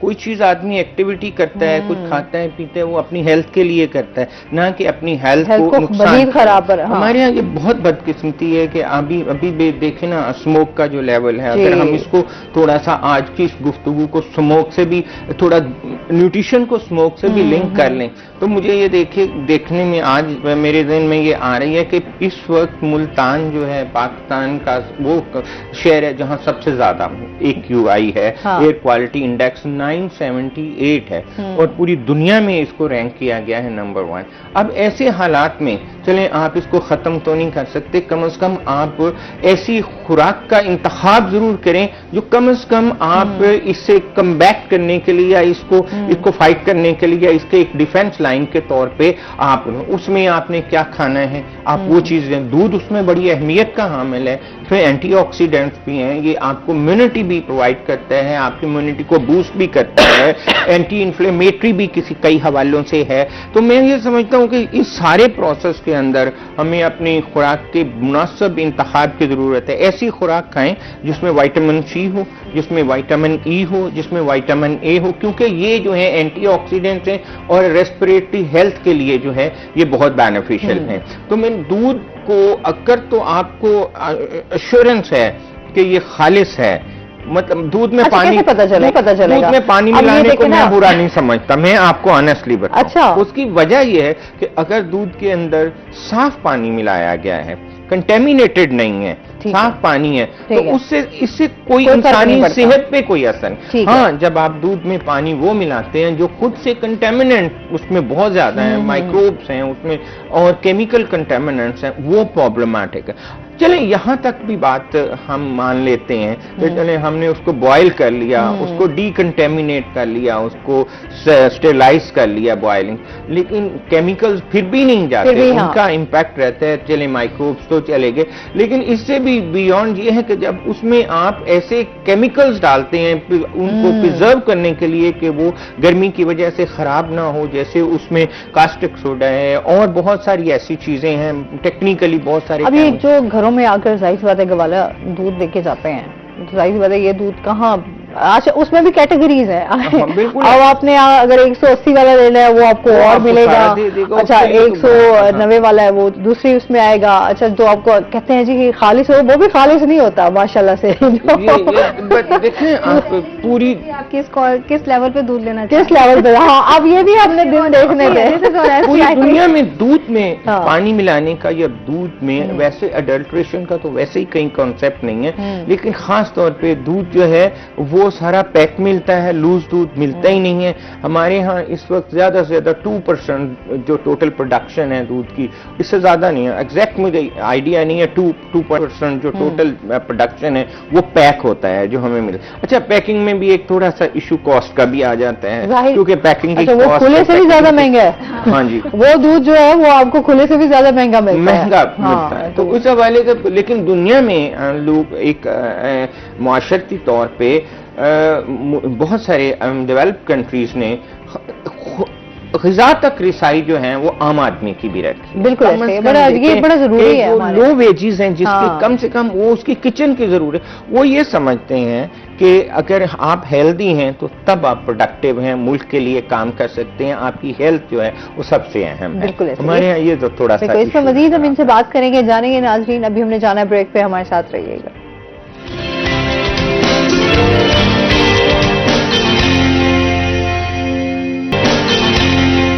वेलकम बैक नाज़रीन। और इसके साथ ही जी हम जिससे किस स्किन के हवाले से बात कर रहे हैं, तो आपको पता है कि जी हमारी स्किन की केयर जो है वो बहुत ज्यादा जरूरी है। अच्छा उसमें हम बताएंगे skin white goat milk soap Pakistan का बेहतरीन सोप है, जो कि आप इस टाइम मेरे सेट पे भी देख रहे हैं, टेबल पे भी मौजूद है, मेरे साथ पे भी मौजूद है। आपको बताऊं कि पाकिस्तान के एक तो वाहिद सोप है जो खालिस पाम ऑयल और बकरी के दूध से जो है इसको बनाया गया, और साथ साथ जो है इसमें स्किन वाइट सोप में सिर्फ खालिस अज्जा का इस्तेमाल किया गया जो आपकी स्किन के लिए बहुत ज्यादा फायदेमंद है। और इसके साथ ही अब स्किन, क्योंकि आप देखते हैं ना कि आपको स्किन जो है वो ग्लो चाहिए, आपकी स्किन वाइट चाहिए, तो इसका जो फार्मूला है वो इससे भी ज्यादा एडवांस हो गया। इसमें AHA और विटामिन A या विटामिन B3 भी शामिल किया है, जो है आपकी जिल्द को नरम और नरिश करता है और 12 घंटे तक मॉइस्चराइज रखता है। क्योंकि आपकी स्किन जो है, जिनकी ड्राई स्किन है उनको तो बड़ा ये इशू होता है कि उनकी स्किन जो है वो हर वक्त मॉइस्चराइज रहे। तो स्पेशली जो है मॉइस्चराइजिंग के लिए ये जो आपके पास सोप है ये बहुत ही आला है। और इसके साथ ही मैं एक दावा भी करती हूँ कि हमारे पाकिस्तान में जो है वो इससे बेहतर सोप नहीं है, क्योंकि ये गोट मिल्क से बना हुआ है, तो जो कि आप देख भी रहे हैं हमारे पास मौजूद भी है। तो आप अपनी स्किन को मजीद खूबसूरत और मजीद बेहतर करना चाहते हैं तो स्किन वाइट गोल्ड जो है ना, अच्छा एक मेरे पास है जो कि मैं आपको बताऊं कि ये बहुत ही अच्छा ड्राई स्किन का फार्मूला जो है वो मेरे पास इस टाइम मौजूद है। अच्छा, इसमें डिफरेंट टाइप्स हैं, जिस तरह स्किन आपकी जो है डॉक्टर साहब भी बता रही थी टाइप्स होती हैं आपकी स्किन की, ऑयली है, आपकी ड्राई है, नॉर्मल है, तो इन तमाम स्किन के लिए जो है वो दस्तयाब है। तो आप जनाब अपनी स्किन को मजीद खूबसूरत बनाएं। अच्छा जी, इसके साथ ही जी हम खाने पीने की भी बातें कर रहे थे, दूध की स्पेशली बात कर रहे थे, और वहीं जो है हम डॉक्टर साहिबा से जानेंगे हमारी स्किन की जिस तरह से मॉइस्चराइजिंग की आप बात कर रही थी। बहुत सारी स्किन जिस तरह टाइप्स में ऑयली स्किन होती है उनके डिफरेंट मसाइल आ जाते हैं, उसमें आपकी एक्टी भी आ जाती है, आपके ओपन पोर्स भी आ जाते हैं। ये बहुत इशू है इस टाइम जो सबसे ज्यादा हम देख रहे हैं, इसके बारे में आप क्या कहना चाहेंगे? जो हमारी स्किन में वही है कि सबसे पहले हमें जनरल केयर सीखनी है ना। सबसे पहले हर स्किन को क्या चाहिए, हर स्किन को क्लेंजिंग चाहिए डेली। आप उसके लिए अच्छा cleanser according to your skin type, pH match करता हुआ जो है आपने क्लेंजर चूज करना है। Then you have to apply good moisturiser. अगर आपकी स्किन ऑयली है तो जेल बेस्ड और वाटर बेस्ड, अगर ड्राई है तो सेरामाइड बेस्ड और हाइलुरोनिक एसिड बेस्ड आपने मॉइस्चराइजर इस्तेमाल करना है। And then sun block, sunscreen is very important कि हम इसको अप्लाई करें। और एटलीस्ट जो हमारा 30 SPF तक हमें हमारी टाइप ऑफ स्किन को प्रोटेक्शन चाहिए। हमारे पाकिस्तानी स्किन, मुल्तान में शदीद गर्मी पड़ती है। अच्छा, बहुत सारे लोग जो है वो कहते हैं अच्छा ये 60 में, 30 में, 40 ये जो है वो ये इनमें क्या फर्क है? इनमें क्या फर्क है?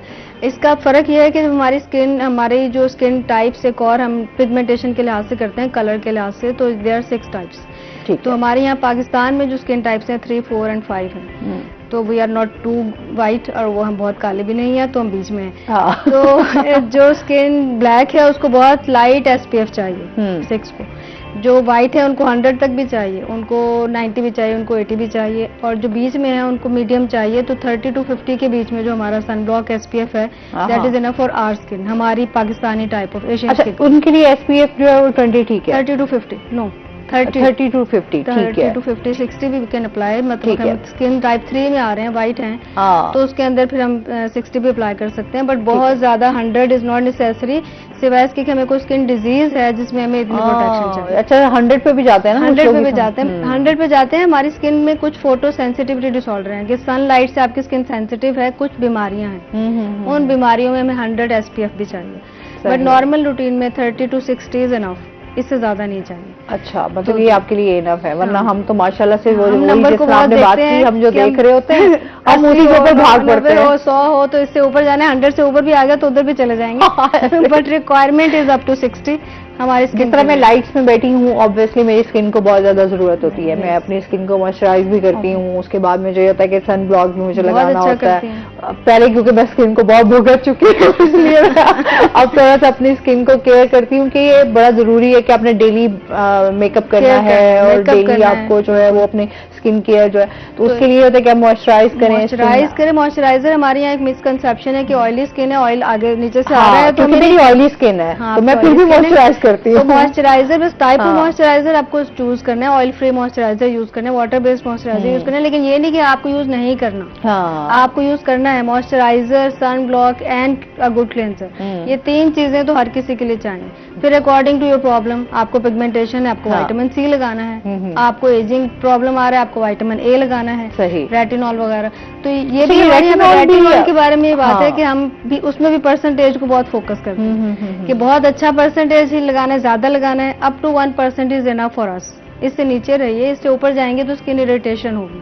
ठीक है। जैसे अब हम नए नए सीरम्स देखते हैं जी, इसमें 3% है, इसमें 5% है, इसमें 2% है, 1% इज इनफ। इससे ज्यादा हमें अपनी रूटीन में केयर में नहीं चाहिए। मतलब हमें डिजीज के लिए चाहिए, लाइक नीड फॉर एक्ने, तो हमें रेटिनॉल मोस्टली जो है ये फ्रैक्टल्स वगैरह के लिए। रेटिनॉल इज विटामिन A, तो विटामिन ए जो है हमारी स्किन रीजनरेशन को रेगुलेट करता है, स्किन जो प्रोडक्शन हो रही है ना स्किन लेयर्स की, तो उनको रेगुलेट करता है। तो ये आपके एंटी एजिंग इफेक्ट, सबसे ज्यादा इसका इफेक्ट एजिंग में है।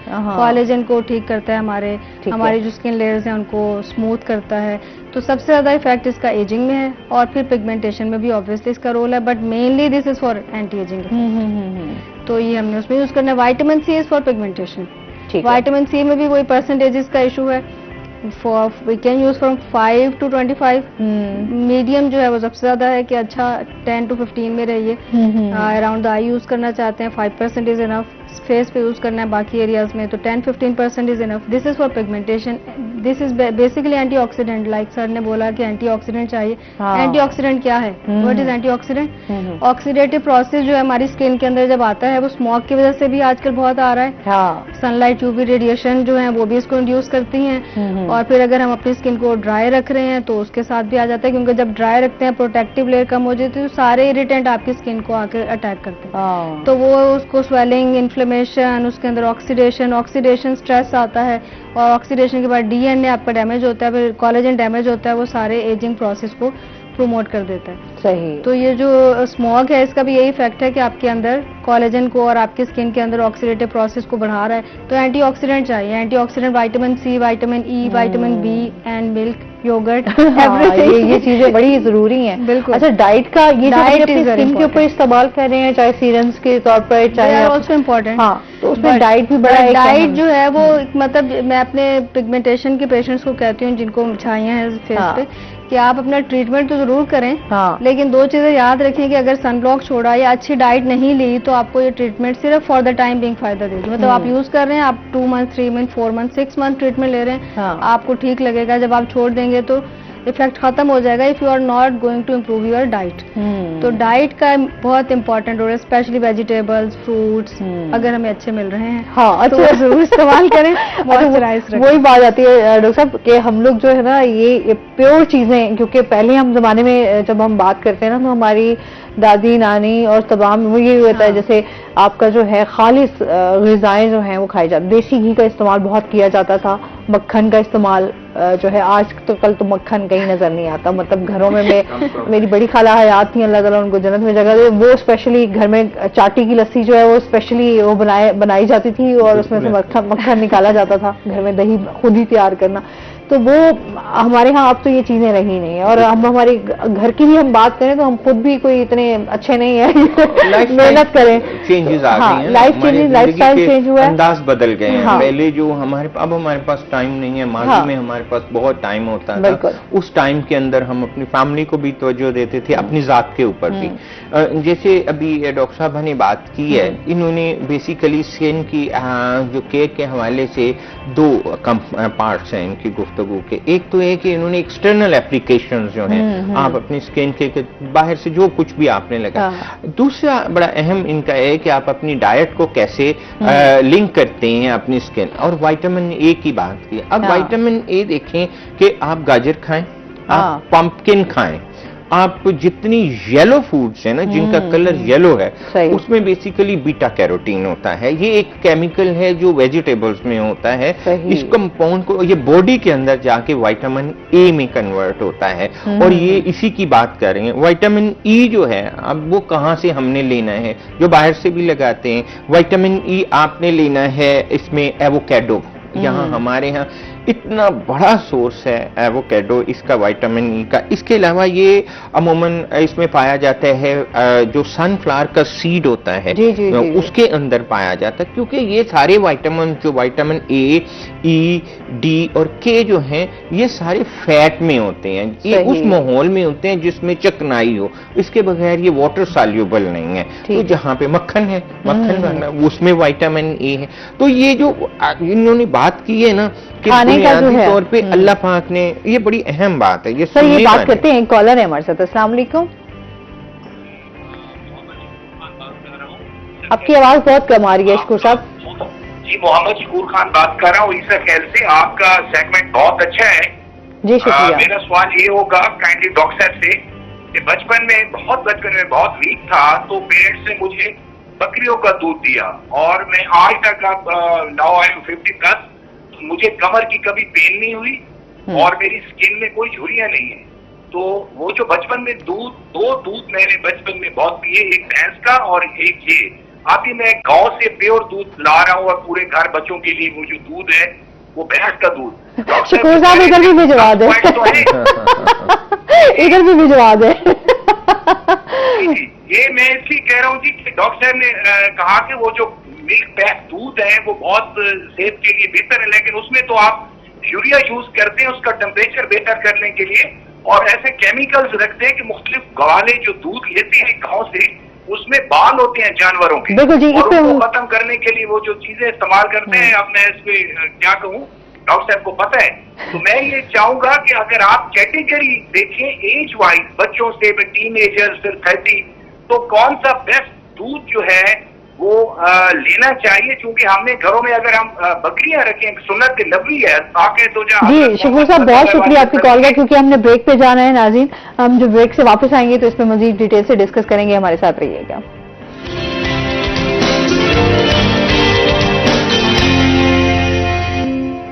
वेलकम बैक नाज़रीन। जी हम बात कर रहे थे, अच्छा हमारे साथ कॉलर भी मौजूद थे, उनका भी यही था कहना कि जाहिर सी बात है जो प्योर चीज़ें होती हैं उनकी ग़िज़ाइयत में डिफरेंस होता है। जब उसमें मिलावट की जाती है तो जाहिर सी बात है उसके ग़िज़ाई अज्जा जो है वो थोड़े से चेंज भी हो जाते हैं, उस तरीके से आपको फ़ायदा नहीं मिल रहा होता जिस तरीके से खालिस चीज़ जो है वो आपको खाने पीने में फ़ायदा दे रही होती है। बिल्कुल आप ठीक कह रही हैं। मैं अल्लाह पाक ने इंसान के लिए 3 तरह की खुराक के अंदर चीज़ें रखी हुई हैं। एक आपको फ्यूल होता है, जैसे आपने घर से निकलना है, गाड़ी चलानी है तो पेट्रोल पंप से आपने पेट्रोल है, मंजिल पे पहुंचना है वो खत्म है। ये कार्ब्स होते हैं, बेसिकली कार्बोहाइड्रेट्स होते हैं, नाश्ते होते हैं जो आप एनर्जी का सोर्स है, तवानाई देते हैं। और ये अगर आप ज्यादा लेते हैं तो आपके जिस्म में ये स्टोर हो जाते हैं, सादा सी जुबान में बात। और अगर दूसरा, अल्लाह पाक ने हमारे जिस्म के अंदर एक मुसलसल शिकस्तो रीख, टूटने फूटने का या वियर एंड टियर का एक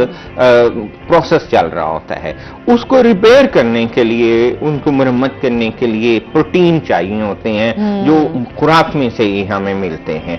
ये एक तीसरी चीज जिसका बहुत कम लोगों को पता होता है, उसमें जैसे इन्होंने एंटीऑक्सीडेंट की बात की है, उनको हम फंक्शनल कैरेक्टरिस्टिक्स कहते हैं फूड की, जिसका रोल बुनियादी तौर पे आपके उनमें ऐसे केमिकल कंपाउंड्स होते हैं जो बीमारियों के खिलाफ लड़ते हैं बकायदा, जैसे एंटीऑक्सीडेंट, इन्फ्लेमेटरी, जो एंटी इन्फ्लेमेटरी हैं, कैंसर के अगेंस्ट। इन्होंने जो एंटीऑक्सीडेंट की बात की है वो ये होते हैं बुनियादी तौर पे कि ये जो हमारे जिस्म में मुसलसल ऐसे आलूदगी या ऐसे मवाद पैदा हो रहते हैं जिनको ये एंटीएक्स हैं इनगल्फ करते हैं, इनसे मिलते हैं, इनको न्यूट्रलाइज करते हैं।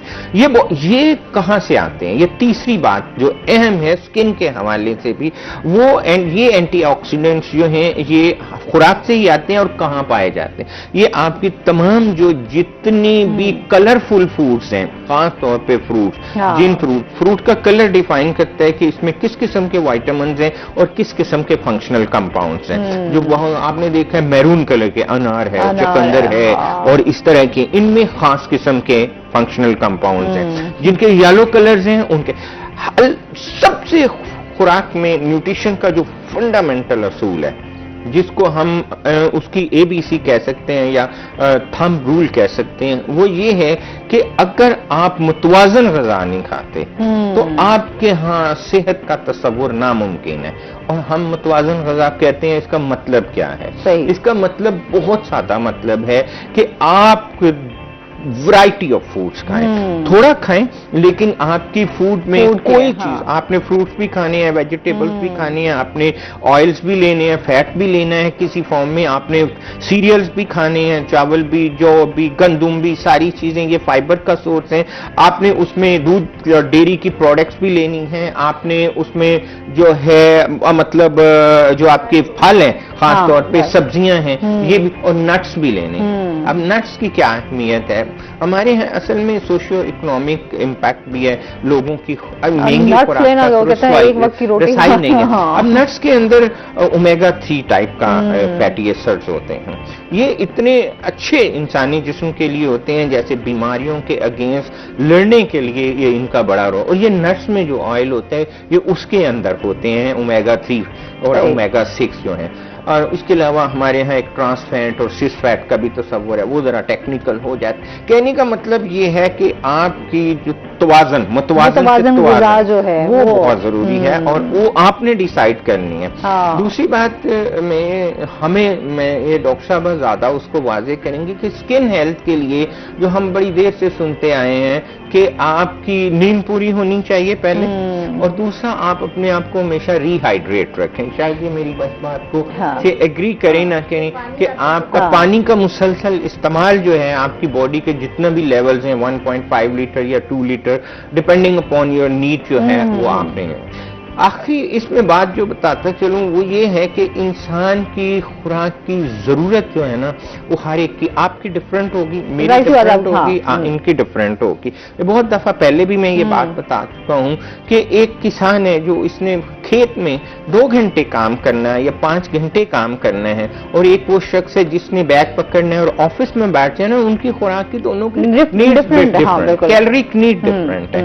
लिहाजा हमें ये भी डिफाइन करना होता है कि हमारा इंसान अपना खुद डॉक्टर होता है, उसको फौरन पता चल जाता है कि मेरी खुराक में क्या प्रॉब्लम है, मैं वेट गेन कर रहा हूँ, मैं वेट लूज कर रहा हूँ, मेरी एक्टिविटी में फर्क पड़ रहा है, मुझे और इंडिकेटर्स हैं उसके। इस हवाले से मेरे ख्याल में अक्सर जो लोग अपनी फूड के बारे में और डाइट को अहमियत नहीं देते, इसको मतलब फॉर ग्रांटेड ले लेते हैं, तो तब हमारी सेहत के इश्यूज भी वहीं से स्टार्ट होते हैं। अच्छा, यहीं से हम उसको भी डिस्कस करेंगे, जिस तरह से हम लोग अब सर्दियां आ रही हैं तो पानी का इस्तेमाल जो है हम बड़ा कम कर देते हैं, उससे भी आपकी स्किन जो है ना वो बड़ी मुतासिर होती है। कि अच्छा आपने पानी अगर सुबह पिया है, मैं सम टाइम भूल जाती हूँ, मतलब वैसे सुबह मैं ऑफिस में आके बहुत पानी पी लूंगी, लेकिन जैसे घर जाऊंगी तो पानी भूल जाऊंगी, शाम में जब खाने के टाइम होएगा तो मैं उस टाइम पानी वगैरह का इस्तेमाल कर लूंगी। क्योंकि देखिए हमारी बॉडी को गर्मी में भी पानी चाहिए, सर्दी में भी पानी चाहिए, बिल्कुल। तो और ये कि सर्दी में बिल्कुल हमारे यहाँ बहुत ट्रेंड है कि हमने बिल्कुल ही कम कर दिया। आपको अभी भी सर्दी में भी, अभी तो खैर सर्दी नहीं आई, बट इवन सर्दी में भी आपको 2 लीटर्स वाटर डेली इंटेक करना है, और गर्मी में शुड भी 3 लीटर। तो 3 लीटर आपको डेली पीना है। 3 लीटर्स मीन 15 तकरीबन आपको ग्लास जो है आपके इसके इस्तेमाल करने हैं, 12 ग्लास से 15 ग्लास तक, और सर्दियों में आप 8 से 10 ग्लास इस्तेमाल करेंगे। ये याद रखना है, क्योंकि याद रखना पड़ता है, अगर आप याद नहीं रखते तो ये याद रखना पड़ेगा। और दूसरी कि प्रोटीन की बात है कि प्रोटीन हमारी जितनी भी स्किन की स्ट्रक्चर है ना, from hair to nail skin, everything is basically of protein. तो जब हम प्रोटीन अच्छी नहीं लेते तो हमारे बाल भी गिरते हैं, हमारी स्किन भी खराब हो जाती है, हमारे नेल भी बिल्कुल टूट फूट जाते हैं। और हम चाहते हैं सब कुछ अच्छा लगे, because this is our external appearance, हम नजर तो इसी से आ रहे हैं ना। तो जैसे कहते हैं कि हमारी खुराक जो है वो रिफ्लेक्ट होती है हमारी स्किन से। तो जितना अच्छा खा रहे हैं उतना ही अच्छे हम गर्म चीजें खाएं तो आपकी स्किन पे उतनी एक्नी और इतनी ही प्रॉब्लम। गर्म चीजों का कंसेप्ट जो है वो वैसे मेडिकल में इट्स नॉट टू मच। अच्छा, मतलब होता है ना, कहते हैं अच्छा गर्म चीजें खा रहे हैं। एक कॉलर है जी हमारे साथ। अस्सलाम वालेकुम। हेलो, अस्सलाम वालेकुम। जी आपकी आवाज ब्रेक हो रही है। अच्छा, हेलो। अच्छा, कॉल ड्रॉप हो गई है। अच्छा, वहीं पर जाहिर सी बात है जिस तरह हमारे यहाँ होता है ना कि अच्छा आपने बहुत तली हुई चीजें खा ली हैं, गर्म चीजें खा ली हैं, तो स्किन के ऊपर आपके जो है वो पिंपल्स आना शुरू हो गए हैं, या इस तरह से भी होता है ना कि हमारे यहाँ भी। लेकिन ऐसा नहीं है हमारी जो, अगर हम साइंस की बात करें तो साइंस में जो एक्नी है फॉर एग्जाम्पल, तो एक्नी में क्या चीज है जो हमें खराब करती है, वो ग्लूकोज कंटेंट। बेसिकली हम जितना शुगर कंटेंट ले रहे हैं ना उतनी हमारी एक्नी जो है वो खराब हो रही है। डेयरी, ठीक है, दीज 2 आर इम्पोर्टेंट। कि हम ज्यादा डेयरी ले रहे हैं नॉर्मल से तो फिर हमारी एक्नी इंक्रीज कर सकती है। हम शुगर की क्वांटिटी ज्यादा ले रहे हैं तो वो भी हमारे इंसुलिन लाइक ग्रोथ फैक्टर के बढ़ा देता है, जो कि हमारे फिर एक्नी को इंक्रीज करता है। तो ये 2 फैक्टर्स हैं। Otherwise if we are taking balance diet, चाहे वो गर्म है या वो ठंडी है, वो आपने फ्रिज में रख लिया, कोई ताल्लुक नहीं है और कुछ नहीं करती, everything is good for you. ठीक है। हाँ, अगर आप इम्बैलेंस ले रहे हैं, टेकिंग मोर शुगर, मोर चीज, तो वो आपकी स्किन पे एक्ने को इंक्रीज कर सकती है। सही। तो इसलिए बैलेंस डाइट जो है वो स्किन के लिए बहुत एक्ने में हम बहुत छेड़ते हैं, दानों को बहुत छेड़ दिया। हाँ, ये आप जितना एक्ने में एक बहुत इंपॉर्टेंट चीज स्पेशली टीनेज के बच्चों को ये मालूम होना चाहिए कि एक्ने ऑब्वियसली एक एज में आता है, एक हार्मोनल चेंज है, प्यूबर्टी पे हम सबकी बॉडी पे आता है और 25 इयर्स तक नॉर्मली गोज। तो ये जो एज है दिस इज वेरी सेंसिटिव, और इसी एज में हम ज्यादा खूबसूरत भी नजर आना चाहते हैं। तो हम नहीं चाहते कि कोई भी दाना निकले, तो जैसे दाना निकलता है अब सबसे पहले हम उसको खत्म कर देते हैं कि उसे नजर नहीं आए, मतलब वो उसके खत्म होने के बाद क्या निशान छोड़ रहा है, वो स्कार बना रहा है, वो निशान डाल रहा है, वो हम उस टाइम में उसके बारे में कॉन्शियस नहीं होते, हमें बस वो नजर नहीं आना चाहिए, तो हम उसको छील देते हैं। तो उसका जो इम्पैक्ट है इन फ्यूचर वो हमारा स्कारिंग की फॉर्म में आता है कि वो खड्डे से बन जाते हैं स्किन पर, और कुछ लोगों में इतने ज्यादा होते हैं कि वो without some procedures like laser, PRP और इस तरह की चीजों के बगैर वो आपके ठीक नहीं हो सकते। तो फिर आपको उनके ऊपर मूव करना पड़ता है। वो जो लोग नहीं चाहते कि हम डिवाइसेस पे जाएं, प्रोसीजर्स पे जाएं, हम माइक्रोवेव एक्सपेंसिव है, ऑब्वियसली एक्सपेंसिव है, but there is no option for them. बिल्कुल। तो इसलिए बेहतर है कि वहां तक मत जाइए और अपनी स्किन की केयर अच्छी करें और डाइट अच्छी लें और स्किन को जो चाहिए उसके अकॉर्डिंगली उसको दें और उसको इरिटेट मत करें। हाँ, ज्यादा स्किन के साथ छेड़खानी मत करें। हाँ, नबी भी जानेंगे रात्रि, अभी हमने जाना ब्रेक पे, हमारे साथ रहिएगा।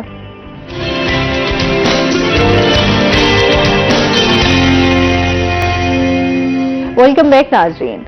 अच्छा जी, हम डॉक्टर साहब से ये भी जानेंगे, जिस तरह से हम पहले ये कहते हैं कि जी खुले दूध का इस्तेमाल, या हम जिस तरह से पैकेट्स में अब दूध आ रहा है वो इस्तेमाल सही है, दोनों में थोड़ा सा इस हवाले से भी जरा क्लियर कर दें कि वो कितना फायदेमंद है। अगर हम डब्बे वाला भी दूध इस्तेमाल करें, क्या वो उससे भी इंसानी से नहीं, उसमें कोई इश्यू नहीं है। डब्बे वाले पैकेज दूध में सिवाय इसके कि हम उसको कहते हैं कि उसको उन्होंने टोनिंग कर देते हैं उसकी, उसमें जो हमें पता होता है कि इसके अंदर सॉलिड नॉट फैट कितने हैं, इसके अंदर फैट के कंटेंट कितने हैं, वाटर कितना है, वो उसकी जो न्यूट्रिशन है या उसकी कंपोजिशन है उसका हमें पता होता है। बाकी जो है ये आपका लूज मिल्क है, लूज मिल्क भी ठीक है, सिर्फ हम क्वेश्चन ये है कि हम लूज मिल्क को पैकेज फॉर्म में क्यों लेके आते हैं, क्वेश्चन ये है। उसकी जरूरत इसीलिए पड़ती है कि एक तो अर्बनाइजेशन बहुत ज्यादा हो गई है। अब आपने जैसे खुद ही बात की है कि ये पॉसिबल नहीं है कि शहरों के अंदर आप भैंसें भी रखें और इस तरह के कैटल्स, मिल्क जो एनिमल्स हैं वो रखें, लिहाजा आपको दूध भी चाहिए। तो उसमें ये होता है कि इसमें फैट कुछ कम कर देते हैं और बाकी कुछ प्रोटीन वगैरह और दूसरे जो सॉलिड नॉट फैट्स होते हैं वो डाल देते हैं। सेफ होता है। सबसे बड़ी बात यह है कि वो इस फॉर्म में अवेलेबल है कि आप उसको 3 महीने तक अपने नॉर्मल टेम्परेचर पे तकरीबन रख सकते हैं। उसकी वजह ये है कि इसको इतना गर्म करते हैं एक दफा, उसको हम UHT ट्रीटमेंट कहते हैं, अल्ट्रा हाई टेम्परेचर ट्रीटमेंट जो होता है। 140 डिग्री के करीब लेके जाते हैं, 2-3 सेकंड पे तक इसको गर्म करते हैं। उसमें तमाम माइक्रोब्स, तमाम जो लाइव ऑर्गेनिजम्स हो सकते हैं, उनके स्पोर्स, वो सारे डिस्ट्रॉय हो जाते हैं, यानी वो स्टरलाइज हो जाता है इन ऑल रिस्पेक्ट। फिर उसको पैकिंग इस तरह करते हैं कि उसके अंदर लेयर्स होती हैं डब्बे के, अभी आप खोलें ना तो डब्बे के अंदर मुख्तलिफ लेयर्स होती हैं। आखिरी लेयर उसमें एल्यूमिनियम की लेयर होती है, उसमें भी हम कुछ ऐसे केमिकल स्प्रे कर देते हैं, वो सेफ होते हैं, परमिसिबल लिमिट में होते हैं, हेल्थ हैजर्ड नहीं है उनमें। तो उसमें मिल्क आके फिर उसको हवा की मौजूदगी वहां नहीं होती, एसेप्टिकली उसको हम पैक करते हैं और पैक करने के बाद चूंकि उसमें कोई माइक्रो ऑर्गेनिज्म है नहीं या उसका बीज नहीं है कोई, उसको स्पोर कहते, लिहाजा उसमें वो प्रॉब्लम होता नहीं है। अच्छा, जैसे वो केमिकल आजकल हम देखते हैं, स्पेशली कुछ ऐसे केमिकल यूज करते हैं पानी को, आजकल तो हमने देखा कितनी वीडियोस ये अपलोड हुई हैं और सामने भी आई है, जिसमें केमिकल आप डाल देते हैं और वो दूध की तरह तैयार हो जाता है। ये आर्टिफिशियल दूध है, आर्टिफिशियल दूध, उसमें फैट होती है बेसिकली ज्यादा, क्या केमिकल, और वो केमिकल्स हैं, बस उसको ना उसकी चर्निंग करते हैं, उसकी कलर बनता है और आपका दूध, उसमें फ्लेवर्स डाल देते हैं। आजकल तो बहुत हैं, वीडियोस में ड्रमों में बना रहे हैं और उसमें ये वैसे ना जुल्म की इंतहा है। और मैं इसमें पंजाब फूड अथॉरिटी को या दूसरे जो अथॉरिटीज हैं मैं उनको अप्रिशिएट भी करता हूं कि दूध पे पे जो उनका फोकस है वो बिल्कुल ठीक है। वो जहाँ जितनी उनकी कैपेसिटी है वहाँ छापे भी मारते हैं, उसको ज़ाया भी करते हैं, फाइन भी करते हैं, जितना भी एफर्ट कर रहे हैं और बड़ा डेडिकेटेड एफर्ट कर रहे हैं। तो मैं समझता हूँ कि ये ना हमें एज अ होल एक कल्चर को चेंज करने की जरूरत है। शायद हमारी तरबियत ही नहीं हुई कि अडल्ट्रेशन हमारी रगों में शामिल हो चुका है। आप दूध की बात सिर्फ ना करें, आप कोई भी ऐसा आप फल खा रहे हैं, इतना खूबसूरत आपकी वेजिटेबल है, ये खीरा आप खा रहे हैं, मतलब खीरा हम कहते हैं इसमें 98% पानी होता है और बाकी इसमें फाइबर होता है और तो कोई इतनी इसमें न्यूट्रिएंट नहीं। अब मैं ये समझ के खा रहा हूँ कि यार मेरा पेट भी भर जाए और मैं इसमें मुझे एनर्जी भी ना मिले तो मुझे बल्क प्रोवाइड कर दे। अब वो खीरा 100 रुपए किलो है, तो वो इस वक्त टनल फार्मिंग से आता है। टनल फार्मिंग में क्या कहते हैं, देखिए मैंने पहले भी एक दफा कहा है कि जब आप फितरत से या अल्लाह से या निजाम से या नेचर से लड़ने की कोशिश करते हैं ना, तो आप फिर आप उसके नतीजे आपको मतलब उसमें 6 पेस्टिसाइड या 5 पेस्टिसाइड के स्प्रे हैं और स्प्रे भी ऐसे हैं कि टनल्स बना हुआ है वो सस्पेंडेड रहते हैं और उसकी और ये वाटर सॉल्यूबल भी नहीं होते कि पानी के धोने से या किसी और केमिकल इसके ट्रेसेस रह जाते हैं और ये पेनेट्रेट कर जाते हैं अंदर। और हम आप खीरा खाएं, आपको उसमें से स्मेल आएगी, आपको उसमें से केमिकल, आपका मुंह कड़वा हो जाएगा, ये लेवल हो जाता है। लेकिन पैसा बनाने के लिए आप यकीन करें कि ये जो अंगूर हैं हमारे यहाँ आते हैं या ये जो हम मैंगो को पकाते हैं या हम ये जापानी फल को कलर देने के लिए पुड़ी डालते हैं, इसमें ये कैल्शियम कार्बाइड उसमें वो राइपनिंग को तेज करता है बेसिक,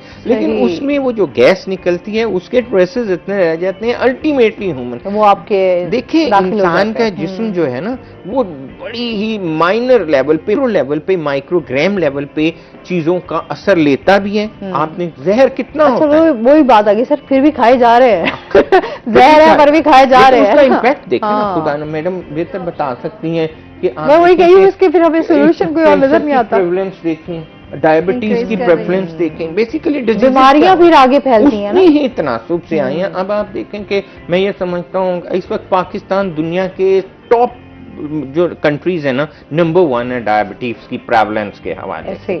कभी हमने इस पे सोचा ही नहीं है कि इसकी डिटर्मिनेंट्स क्या हैं। कैंसर तक के आप ये देखें कि बहुत सारे ऐसे इलाके हैं कि जहाँ पे मुझे ये पता चला कि पानी के अंदर रेडियो एक्टिव एजेंट्स हैं, रेडियो एक्टिविटी है, और वो लोग ये पहाड़ी इलाकों में ना कहीं तो कैंसर की वहाँ पे इतनी प्रेवलेंस है, इतनी ज़्यादा वो है।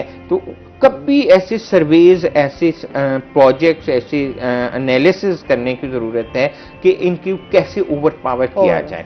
ये जिम्मेदारी होती है हमारी सबकी कि किसी ना किसी हवाले से हम एज रिसर्चर, एज साइंटिस्ट हम इसको देखें और जो ब्यूरोक्रेटिक सर्कल्स में लोग हैं या जिम्मेदारान हैं बिल्कुल उनको भी सोचने की बहुत ज्यादा जरूरत है। डॉक्टर साहब आपने बड़ा एक अच्छा पॉइंट, जाहिर सी बात है अवेयरनेस, हम कोशिश भी हमारी यही होती है कि हम जितनी अवेयरनेस लोगों तक पहुंचा सकें वो जरूर पहुंचे ताकि वो अपनी सेहत का भी ख्याल रखें। स्किन के हवाले से आप क्या मैसेज देना चाहेंगी डॉक्टर साहब, क्या करना चाहिए? स्किन के हवाले से इस मौसम के लिहाज से यही है कि स्मॉग है तो इसमें बहुत सारे आपके केमिकल जो हैं आपके स्किन को इरिटेट कर रहे हैं। तो इसमें एक तो हमें कोशिश करें कि बाहर कम निकलें, ज़रूरत के मुताबिक जाएं, और अगर हमें जाना है तो हमें every time we are coming back तो हमें अपना फेस वॉश करना है प्रॉपरली, उसको क्लींस करना है, उसको मॉइस्चराइज करना है ताकि वो जो केमिकल्स हमारी स्किन को डैमेज कर रहे हैं उसको हम अपनी स्किन से उतार सकें, और उसके बाद हम उसको रिपेयर के लिए अच्छा एक मॉइस्चराइजर अप्लाई करें।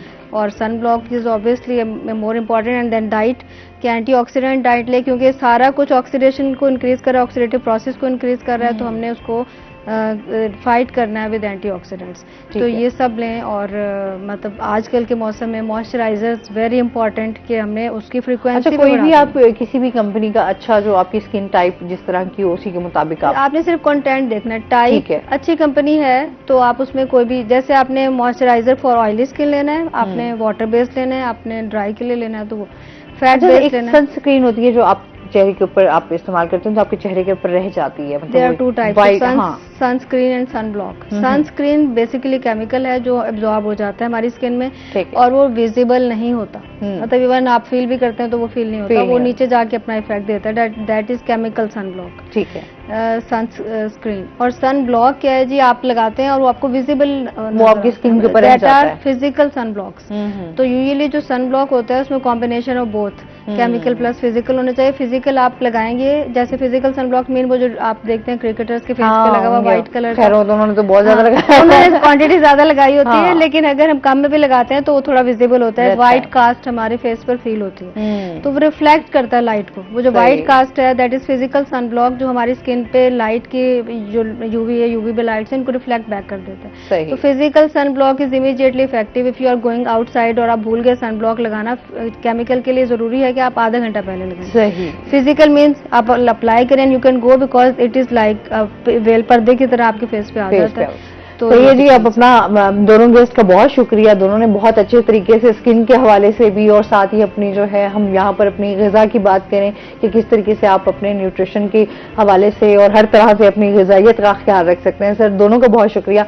आज का शो यहीं पर खत्म हुआ। अपना बहुत सारा ख्याल रखिएगा, दुआ में याद रखिएगा। इंशाल्लाह ज़िंदगी ने साथ दिया तो सुबह आपसे फिर मुलाकात होगी। अल्लाह हाफ़िज़।